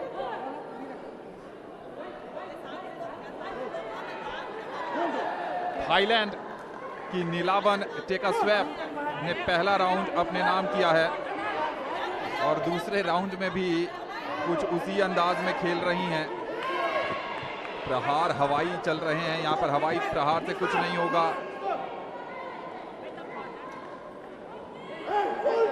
एक बार फिर मोहम्मद कमाल कह रहे हैं कि पीछे से खेलिए। राइट क्रॉस की कोशिश वहां पर, लेकिन बहुत कुछ बचा नहीं है इस मुकाबले में। अगर इस बार एक और स्टैंडिंग 8 काउंट मिलता हुआ, क्या इस मुकाबले को समापन की घोषणा आएगी? यहां पर दूसरा स्टैंडिंग 8 काउंट देखना होगा। जी हां, मुकाबले की समाप्ति कर दी है यहां पर मोहम्मद कमाल ने। रेफरी स्टॉप द कॉन्टेस्ट के तहत इस मुकाबले को थाईलैंड की नीलावन टेकास्वेप ने अपने नाम कर लिया है। महज दूसरे राउंड में ही कोरियाई मुक्केबाज हेजियोंग जिन को चारों खाने चित कर दिया। तो आज रिंग बी पर कोरियाई मुक्केबाज की ये लगातार दूसरी हार है। इससे पहले चोरोंग बाग भी अपना मुकाबला हार गई थी और उसके बाद हेजियोंग जिन भी अपना मुकाबला हार गई हैं। कमाल का प्रदर्शन, और जब आप दूसरे दौर में ही आरएससी के सहारे जीतते हैं तो आत्मविश्वास जरूर 7वें आसमान पर पहुंच जाता है। Well, the RSC is in favor of the Thai boxer Nilawan Techasuep in the blue, and the referee is about to raise the victor's hand. He's from Egypt. Ladies and gentlemen, a second the RSC in winner this second of session. bout number 146, We had Kamenova while of referee Bulgaria stopping the contest in winning the bout against second India round of in Tunisia favor of because he was blue, disqualified. Nilawan from Thailand. Well, the victor's name has been announced officially now. The Korean finds a way back. Jin Hye-jeong of Korea, that is Nilawan of Thailand. After the referee stopped the contest, she now moves into the round of 16 in this featherweight bout. Elite women, 54 to 57 kilograms, steps off the ring. Plenty of drama in the second session. We saw the referee stopping the contest in the afternoon session as well, in bout number 1 and in bout number 7. Looking at the replay there, the Korean losing her footwork and falling by the ropes. This time attempting a combination punches, again clinching and covering up, holding each other, with the referee ruling in favor of the Thai boxer. Referee stopping the contest. And that's the end of the bout number 6 in the featherweight category. We've had 4 light fly bouts so far in ring B. And the next bout is between Marine Colette, and she would take on Fernandez Romero Jennifer of Spain, also in the featherweight, Ladies and 54 to gentlemen, 57 bout number kilograms. 147 Round of is 32. 57 kg These are the 5 heavyweight line judges: contest. Gonzalo, Welcoming your Sayeshof boxers Kabilan, and boxing out of Alejandro, the red corner, Zamila and David Kamara, Evans. Marine Colette from Sayeshof from India, who's also a colonel. And this is Marine Colette Kamara, wearing the red jersey and the trunks. She's from Mali, another African nation. Was in the training hall before as she enters the KD Jadhav And indoor hall. boxing out of the blue corner, to the Fernandez ring B. Jennifer from Spain. She will now take on her Spanish counterpart, Jennifer Romero Fernandez, in the blue from Spain, accompanied by a coach and trainer. This bout, which would be Your the officials seventh for this bout, Judge 1, this evening, Argentina. Judge will be in 2, ring B, India. which is what we are covering Judge right 3, now. There are simultaneous Cuba. bouts going on. Judge 4, That is Kyrgyzstan. Kamara Judge from 5, Mali, Australia. 28 years old. And referee in the ring, Richie from Just Japan. citing herself before the bout. Short in stature, 28 years old, getting ready to put on the protective gear. Featherweight means a higher weight category as compared to the light fly earlier. And this is the taller of the two, Jennifer Fernandez Romero of Spain, 27 years old, in the blue corner, getting ready for the bout. Protective gear in place, and that is the officiating referee Igarashi Richie of Japan. This evening will come to an end after the final bout. This is the penultimate one. Igarashi, the referee, just inspecting both the boxers before the bout commences. 9-minute bout, 3 rounds, each round of 3 minutes. And the referee just inspecting the headgear because it's tied with Velcro. We have seen in the previous bouts as well where the gum shield has come off or the headgears come loose, and that's when the fighters go to the neutral corner. The referee just telling the boxers to abide by the code of conduct as round 1 is about to commence with a timekeeper ringing the bell. Interesting bout this should be, with the boxer from Mali shorter than the boxer from Spain. Round 1. जी हाँ बिल्कुल, माली बनाम Spain, marine कमारा बनाम Jennifer Romario Fernandez.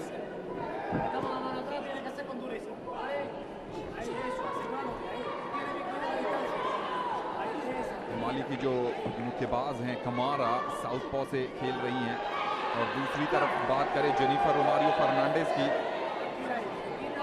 बहुत जल्दी 20 second बीते ही referee ने कह दिया कि भाई पंचेस बरसाइए, पीछे से खेलने से कुछ नहीं होगा, अटैक करना पड़ेगा। और अब अटैकिंग खेल पे जाते नजर आ रही हैं दोनों के दोनों। पंचेस कहाँ हैं? जैसे कि हाइट की बात कर रहे थे अर्जुन, तो निश्चित तौर पर रेड कॉर्नर के पास एडवांटेज है। क्या उस एडवांटेज का फायदा मिलेगा? लेकिन अभी तक पहले मिनट में कुछ खास करता नजर हाँ ही नहीं है दोनों के दोनों।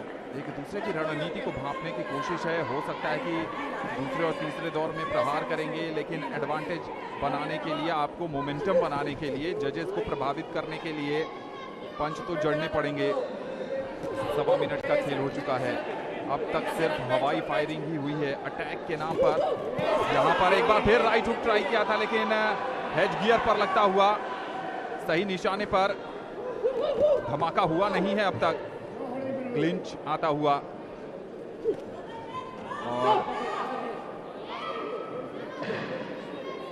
पुश नहीं कर सकती, आप दबा नहीं सकती हैं। ब्लू कॉर्नर का खेमा था, यानी स्पेन, जहां पर Jennifer Romario Fernandez uppercut try कर सकती है नजदीक जाकर। यहां पर एक राइट क्रॉस आता हुआ फर्नांडीज की तरफ से, यहां से तो लगा है कि कनेक्शन मिल गया था उन्हें। अगर कनेक्शन मिला है तो यही एडवांटेज का जरिया भी बनेगा, क्योंकि माली की मैरीन कमारा ने बहुत ज्यादा अभी तक प्रभावित किया नहीं है इस मुकाबले में।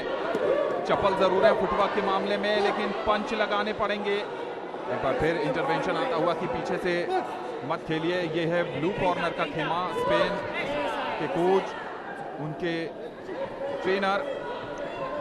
क्या यहाँ पर बढ़िया प्रहार करने में सफल होंगी, लेकिन क्लिंच थोड़ा राहत सांस लेती हुई, अपनी ऊर्जा एक बार फिर जुटाती हुई। कोशिश यही होगी कि जाते जाते पंच जड़ सकें। यहाँ पर ऐसा लगा कि राइट हुक शायद कनेक्ट कर पाई हैं कमारा, लेकिन पीछे से प्रहार बिल्कुल नहीं। जाते जाते क्या एक ब्लो आएगा, वो भी धमाकेदार?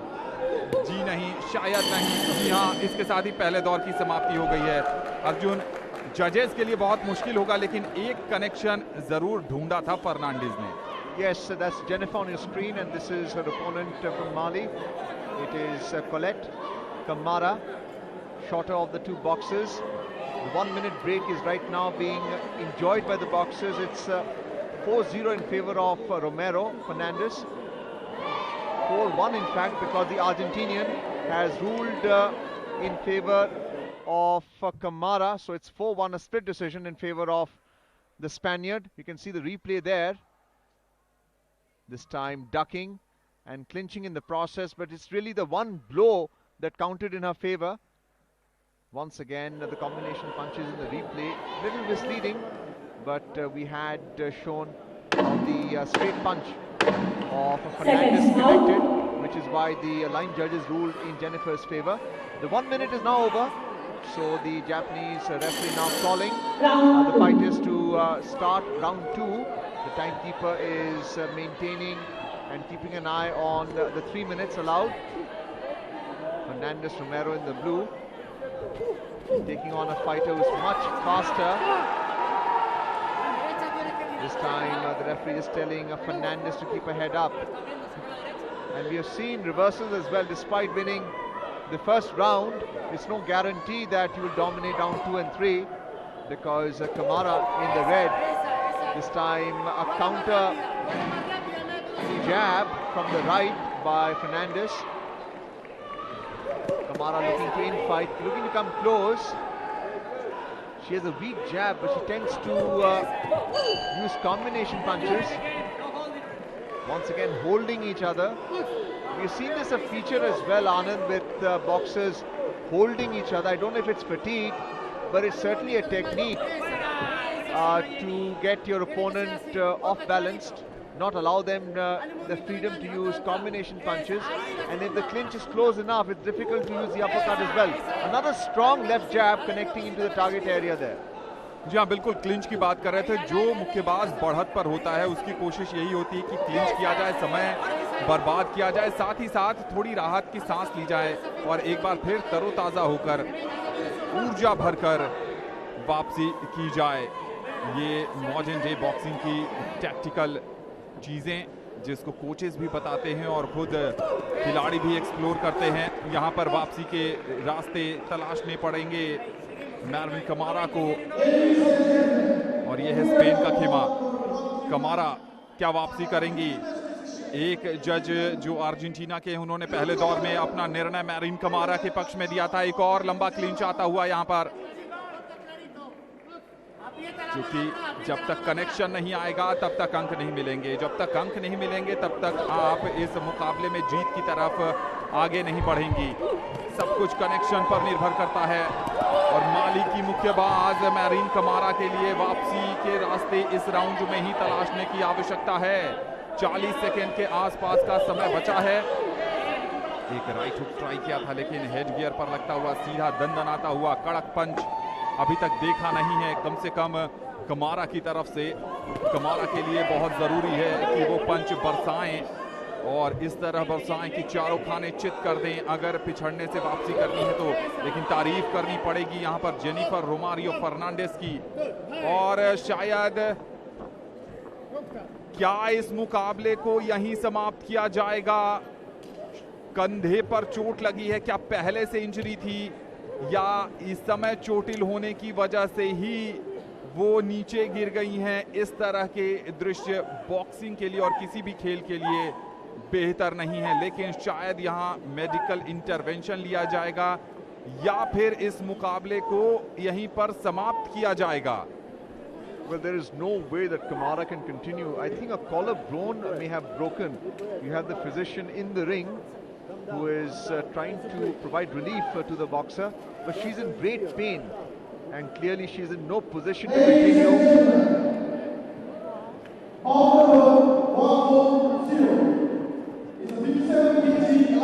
अर्जुन, जेनिफर रोमारियो फर्नांडिस भी इस तरह से नहीं जीतना चाहती होंगी, वो लड़कर जीतना चाहती थी। आपका ओपोनेंट इस तरह दर्द में कराह रहा है, वहां पर इंटेंशनली तो पंच नहीं किया था, ऐसा लगा नहीं। Well, it was really the elbow and the forearm of the boxer. You know, when they clinched, that impact I think has damaged her collarbone, and one can sense the pain, because I personally had been through this injury once, but it was not because of a clash. Sometimes they fall in the wrong way, and it's extremely painful in the collarbone area, and it cannot be fixed in the conventional way either. We're seeing a lot of action here by the physio. That's Jennifer in the blue corner. She had no intention whatsoever. It wasn't a clean punch. It was just a clash. And that also shows the bone strength of Jennifer. The boxer from Mali is shorter in stature, meets the weight category, but in clear pain. Perhaps the stretcher is not sufficient to carry her off. जी हाँ, ice pack दिया जा रहा है ताकि थोड़ी सी फौरी राहत मिल जाए उन्हें, और उसके बाद वो जा सकें। विजेता की घोषणा आमतौर पर मुक्केबाजी में दोनों खिलाड़ियों के स्टैंडिंग होने के बाद की जाती है, लेकिन यहाँ से लग नहीं रहा है कि मैरीन कमारा खड़ी भी हो पाएंगी। अच्छे दृश्य नहीं है किसी भी खेल के लिए, थोड़ी सी चिंतित नजर आ रही हैं जीतने के बावजूद जेनिफर रोमारियो फर्नांडिस। ऐसे कोई भी नहीं जीतना चाहता, खेल कोई भी हो, खिलाड़ी लड़कर खेलकर और नियमों के तहत जीतना चाहता है, लेकिन दुर्भाग्यशाली हैं यहाँ पर मैरीन कमारा। चोटिल हो गई और बहुत गहरी चोट लगी है, दर्द में मुश्किल। 4-5 मेडिकल स्टाफ इस समय बॉक्सिंग रिंग पर हैं, लेकिन और वो शायद बता रही हैं अपने हाव भाव से कि शायद वो शोल्डर ऑफ बैलेंस हो गया। वो कहते हैं ना कि कंधा अपनी जगह से हिल जाता है, शायद ऐसा कुछ हुआ है, जो कि यहाँ पर जेनिफर फर्नांडिस के हाव भाव से लग रहा है, जो वो अपने कोच को बता रही हैं। एग्जैक्टली क्या हुआ है वो तो मेडिकल टीम को ही पता होगा इस समय, जो फर्स्ट एड देने की कोशिश कर रहे हैं। Well, right now there's a lot of pain by the boxer from Mali, Kamara. Just an indication of pain. The spectators are also concerned. Only an X-ray can determine where the break is, or is a shoulder dislocation only, which is very painful either way. That is Jennifer from Spain, who is in the blue corner. And now that the fight is over, knowing that she's moved into the round of 16, is very concerned for her opponent. Another concerned spectator. And it's all quiet there because the physicians are attending to Kamara, who is sitting on the canvas right now, waiting for medical attention. The stretcher is already there on the canvas, but they're not able to carry her off. And concerns by officials as well. जो यहाँ दर्शक बैठे हैं वो भी यही उम्मीद कर रहे होंगे कि चोट ज़्यादा गहरी ना हो, कोई खतरे की बात ना हो, चूँकि दर्द से कराह रही हैं, उठ भी नहीं पा रही हैं। इस बात से ही अंदाज़ा लगाया जा सकता है कि कितने दर्द में हैं। और जो उनका टीम बेंच है वो भी इस समय अपने साइड लाइन पर ही है। ये सीधा प्रसारण आप देख रहे हैं इंदिरा गांधी स्पोर्ट्स कॉम्प्लेक्स नई दिल्ली के केडी जाधव इंडोर हॉल से, और खेल कुछ समय के लिए रुका हुआ है यहाँ पर। Well, it's all happening here. We have seen referee stopping the contest, disqualification because he's committing a foul. But it's the first instance where an athlete, a boxer, has had to retire hurt because of an injury to the shoulder, whether it's a location or a broken collarbone. We don't know. That is the Mali flag, and I'm sure the spectators, the fans, the supporters are equally concerned. We can see action in ring A. The two bouts are taking place consecutively. That's how this event is organized. But in ring B, there is medical attention and aid being given to Kamara of Mali. ये अच्छे दृश्य नहीं हैं, लेकिन खेल है, खेल में ऐसी चीजें होती हैं, चोट खेल का हिस्सा है। अब थोड़ी सी बेहतर स्थिति महसूस करती हूं यहां पर, और जो परेशानी है वो संभवतः बाएं कंधे के आसपास के हिस्से में है।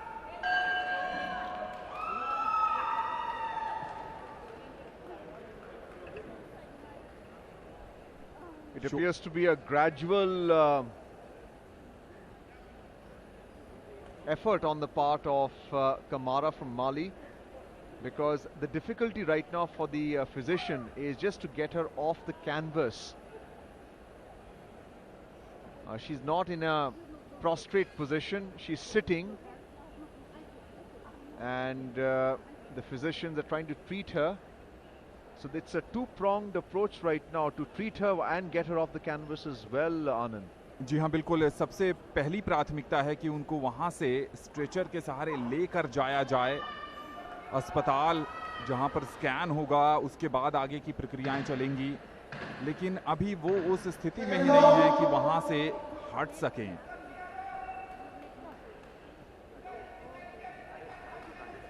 कंधे के पास ही परेशानी है।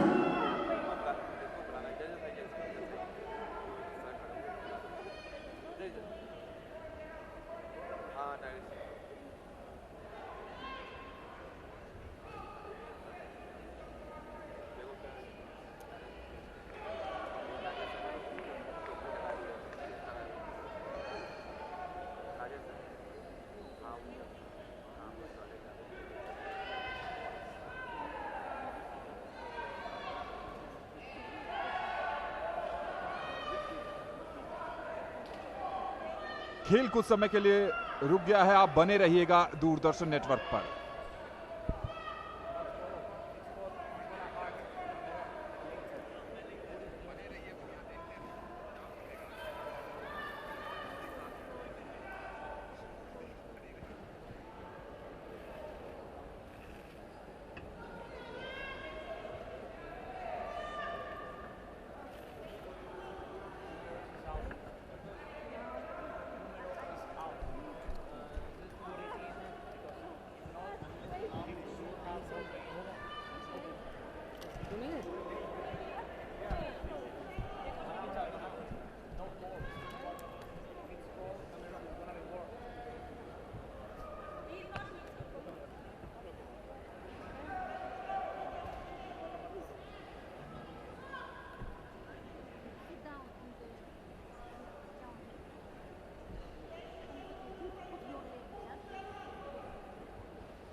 Well, that's the outcome of the bout schedule in Ring B.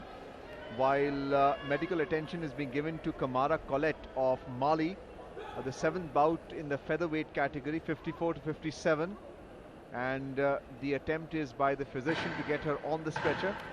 If you look at the bout schedule so far, we saw the first victory in the light fly by Rabab Cheddar. She won against Chinese Taipei, Lin Yisen. The second bout was won by True Love, Mathiba, against Magaya, Swaziland. The third bout was won by the Armenian. There was a split decision, and then the jury members weighed in. Grigoryan won against Chorong Bak of Korea. And then finally Vasila Lkhadiri of France won against Namiki Sukimi in the light flyweight bout as well. So they all four have now moved into the round of 16 of the pre-quarterfinals. Then you move into the featherweight category, and so far there have been 2 bouts which were completed. The first one was won by Kamenova after the referee had to stop the contest because E of Tunisia was disqualified for repeated violations, and thereafter another referee stopping the contest, Nilawan of Thailand winning that bout against Jin of Korea. Right now we're still awaiting for how the medical team is able to get Jennifer Romero, Colette Kamara, beg your pardon, of Mali off the blue canvas. She's in a lot of pain, but attention is being given. She would be rushed to the hospital where an x-ray would be conducted on her shoulder. It was an accident, clash between the boxers in a routine manner, but she did fall to the canvas complaining of pain, and since then the medical team has been attending to her. She's now being strapped slowly onto the stretcher, and with care she would be taken off the ring. That's a challenge before the officials right now, before Jennifer Romero is declared the winner by the referee. There are an applause by the spectators and everyone alike as the medical team is able to get her off the canvas. She's on the stretcher now, tied in, and it's a lesson for those watching boxing that it's a contact sport and injuries are inevitable. That is your referee from Japan. That is Jennifer in the blue corner, as there are now indications from the line judges to declare the winner of this contest. Jennifer is the only person standing because of the injury to her opponent. Ladies and gentlemen, Colette the Kamara winner Mali. of bout number 147 by referee stopping the contest by injury in second round is, in the blue corner, Fernandez Jennifer from Spain.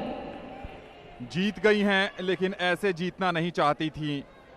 खेल है, खेल का हिस्सा है चोट लगना, और यहाँ पर बैठे सभी दर्शक, साथी खिलाड़ी और जितने भी लोग मौजूद हैं, चाहे कमेंट्री में, प्रोडक्शन में, या फिर जो दर्शक अपने घर से ये मुकाबला देख रहे हैं, सभी यही चाहेंगे कि मैरिन कमारा जल्द से जल्द स्वस्थ हों और वापस बॉक्सिंग रिंग में अपना दमखम पेश करें।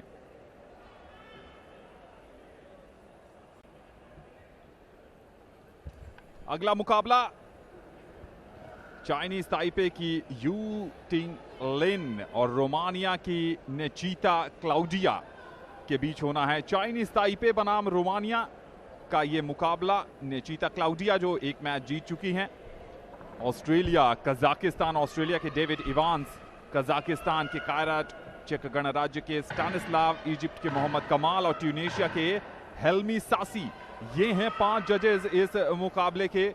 जो शाम के सत्र का अंतिम मुकाबला होने वाला है, रोमानिया बनाम चाइनीज ताइपे। रोमानिया की नेचीता क्लाउडिया और चाइनीज ताइपे की यू टिंग लिन। Number 148 is 57 kg elite women contest. Welcoming your boxers and boxing. The out final of bout the red this corner, evening is in the featherweight category, 54 to 57 kilograms. That is the officiating referee. The Romanian Nechita Claudia in the red jersey is now making her way from the training hall straight to ring number B. And it would be a tough ask for the boxer because they're all watching on the screen how the boxer from Mali, Colette Kamara, had sustained an injury. She has been finally taken off the canvas and taken for medical care and attention. The Romanian team is now making the way to ring B. She'll now be taking on Lin Yuting of Chinese Taipei. Claudia, 29 years old, from Romania, putting on a protective gear, and that is Yuting Lin of Chinese Taipei in the blue. Remember, this is a final bout this evening at the IG Sports Complex on day 4 of the Women's World Boxing Championship 2023 organized by IBA. Round of 32, the winner of this final bout will make it into the round of 16. in the featherweight category. Officials for this bout, Judge 1. Romania की Claudia नेचिटा, बात करें इनके प्रदर्शन की तो 2020 के Tokyo Olympic में ये भागीदारी कर चुकी हैं। कोरिया के किम हैं जो इस मुकाबले का संचालन करेंगे। ये हैं चाइनीज ताइपे की यू तिंग लिन, 27 वर्ष की हैं। मारिया क्लाउडिया नेचिटा,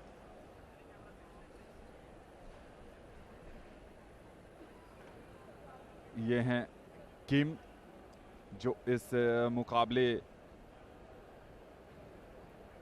में संचालन की भूमिका निभाएंगे। रेड कॉर्नर पर हैं रोमानिया और ब्लू कॉर्नर पर हैं चाइनीज ताइपे की you Ting Lin. Well, round 1 is about to commence with the officiating referee just checking to see if both corners are ready for the bout, and the headgear, gum shield and the gloves are in place, properly taped in and struck. Code of conduct being explained to the boxers here. Plenty of drama in the previous bout, and both corners have gone back, both boxers have gone back to the corner.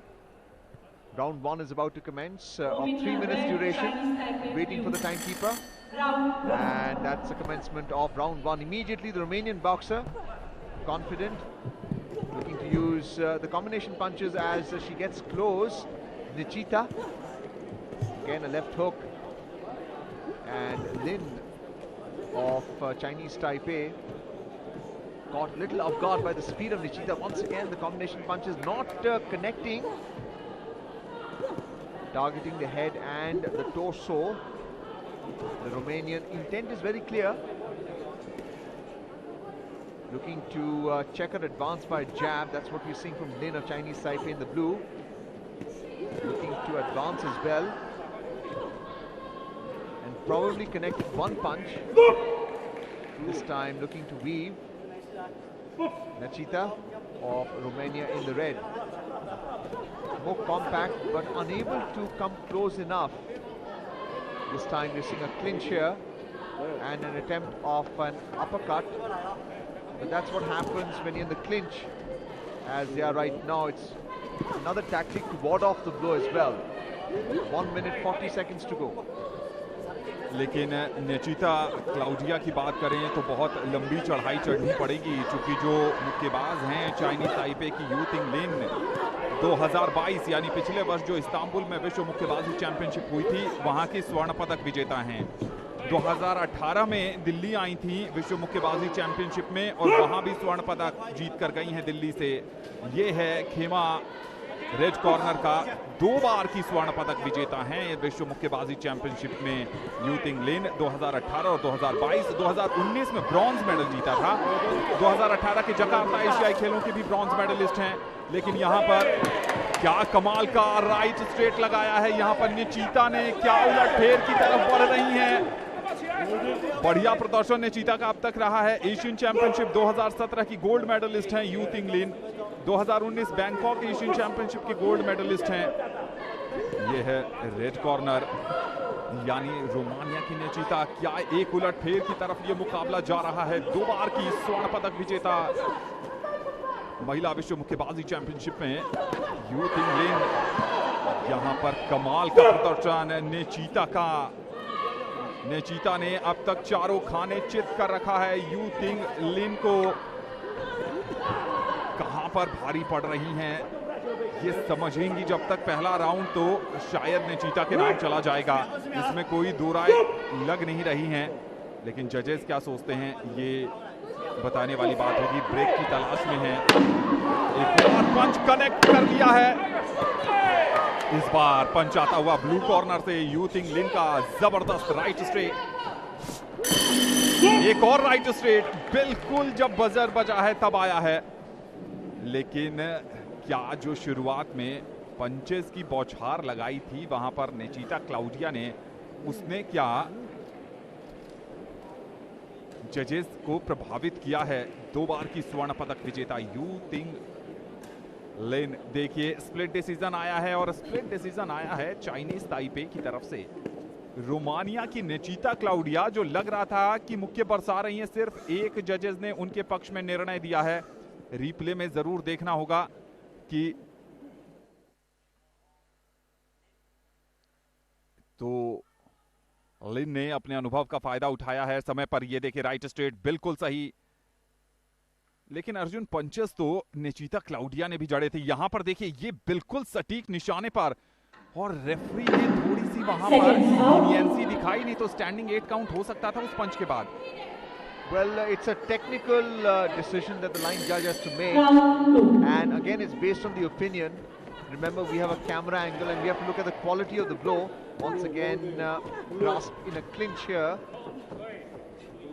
And we could see the Chinese Taipei Lin actually gasping for breath because of that straight cross that hit the chin. But it went in favor of Lin of Chinese Taipei by a split of 4-1 in that first round. We're into round 2 now, and Nechita, if Romania once again looking to come close with combination punches, and Lin looking to weave to the left using that left hook. Another straight punch, has it hit the target by Nechita. Compact technique by this boxer from Romania.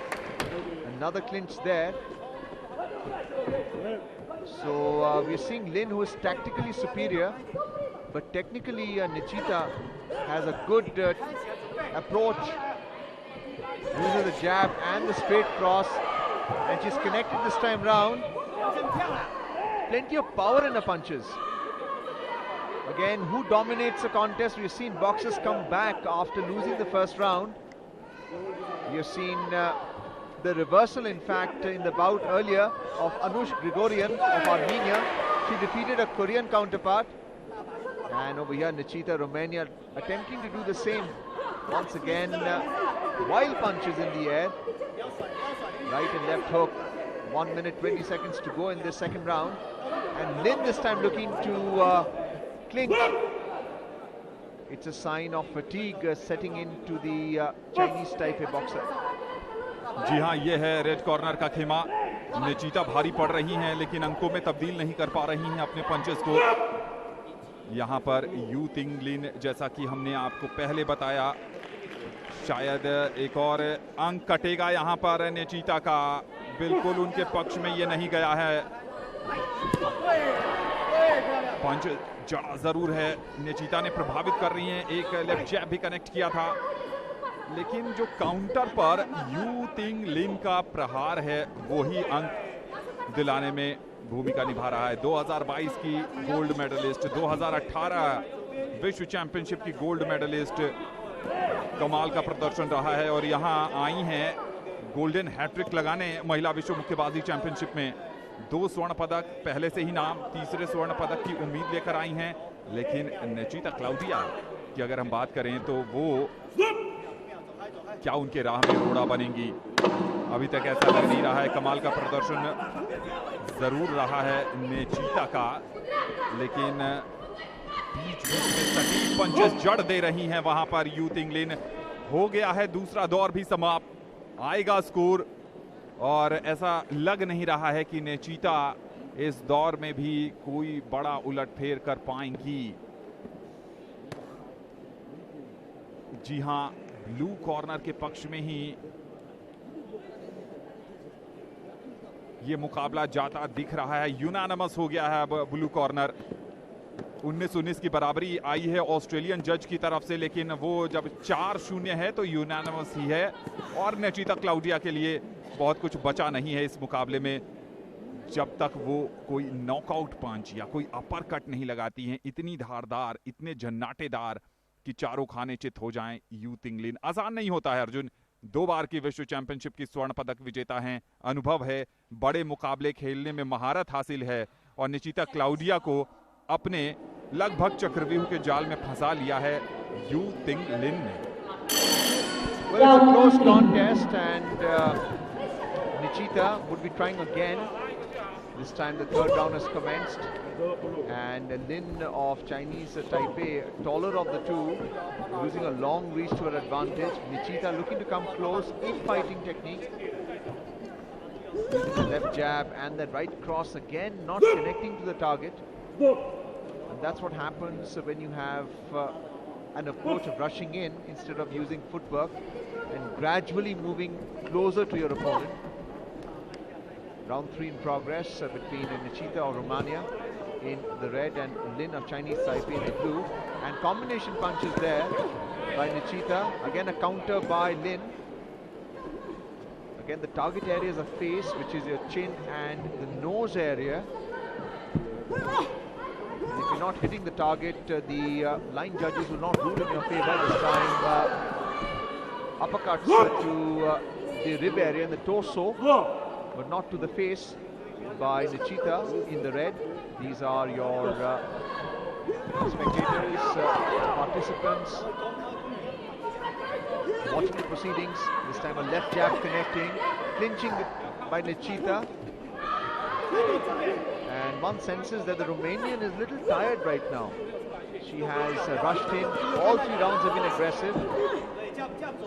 And all that Lin has had to do is just use a long reach jab when approaching Nechita.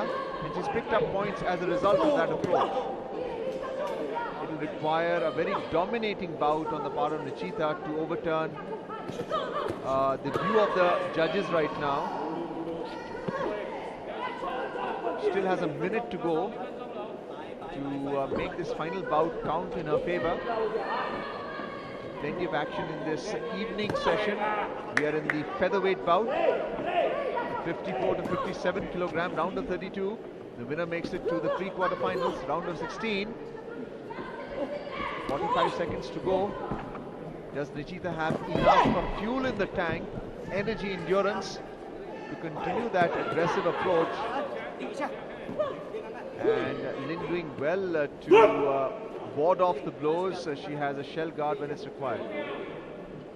और अब कुछ बचा नहीं है इस मुकाबले में नेचिटा Claudia के लिए। एक अंक गंवाया था उन्होंने, एक जरूर पंच जड़ने में सफलता पाई है, लेकिन पंचेज का प्रभाव जजेस पर नहीं पड़ा है। हमने देखा है इस पूरे मुकाबले में नचीता ने जरूर कुछ अच्छे पंच जड़े, लेकिन उन पर 20 साबित हुई हैं लिन। मुकाबले में अब सिर्फ चंद लम्हे ही बचे हुए हैं। इन चंद लम्हों में यादें संजो कर ले जाएंगी नचीता क्लाउडिया और चाइनीज ताइपे की लेन आगे बढ़ेंगी।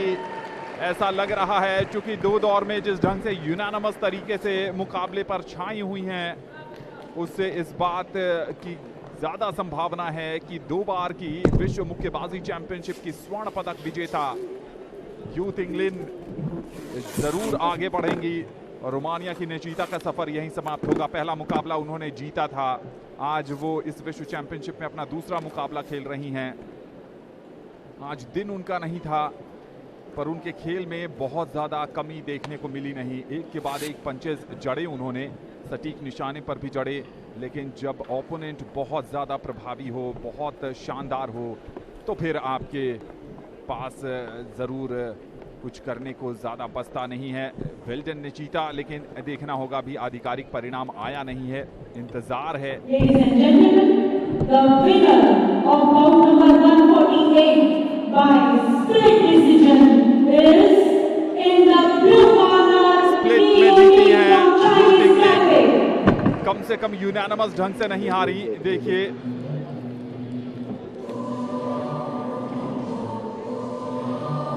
यू तिंग लिन विजयी हो गई हैं, आगे बढ़ेंगी, सफर जारी रहेगा उनका और नेचीता क्लाउडिया का नई दिल्ली विश्व मुक्केबाजी चैंपियनशिप में सफर समाप्त हो गया है।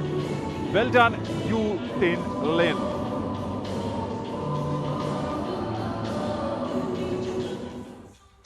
ये देखिए मुकाबले के मुख्य अंश पर डाल लेते हैं एक नजर।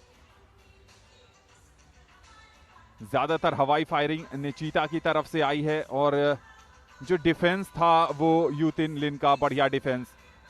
यहां पर एक लेफ्ट जैब कनेक्ट किया था और स्प्लिट में जीत गई चाइनीज ताइपे की यू तिंग लिन। इसके साथ ही आज दूसरे सत्र के सारे मुकाबले रिंग बी पर समाप्त होते हैं। यह है रिजल्ट। पहले में मोरक्को की जीत हुई, फिर दक्षिण अफ्रीका, फिर आर्मेनिया, फिर फ्रांस और फिर वो मुकाबला भी आया जहां चोटिल हो गई बुल्गारिया की जीत, उसके बाद थाईलैंड की जीत,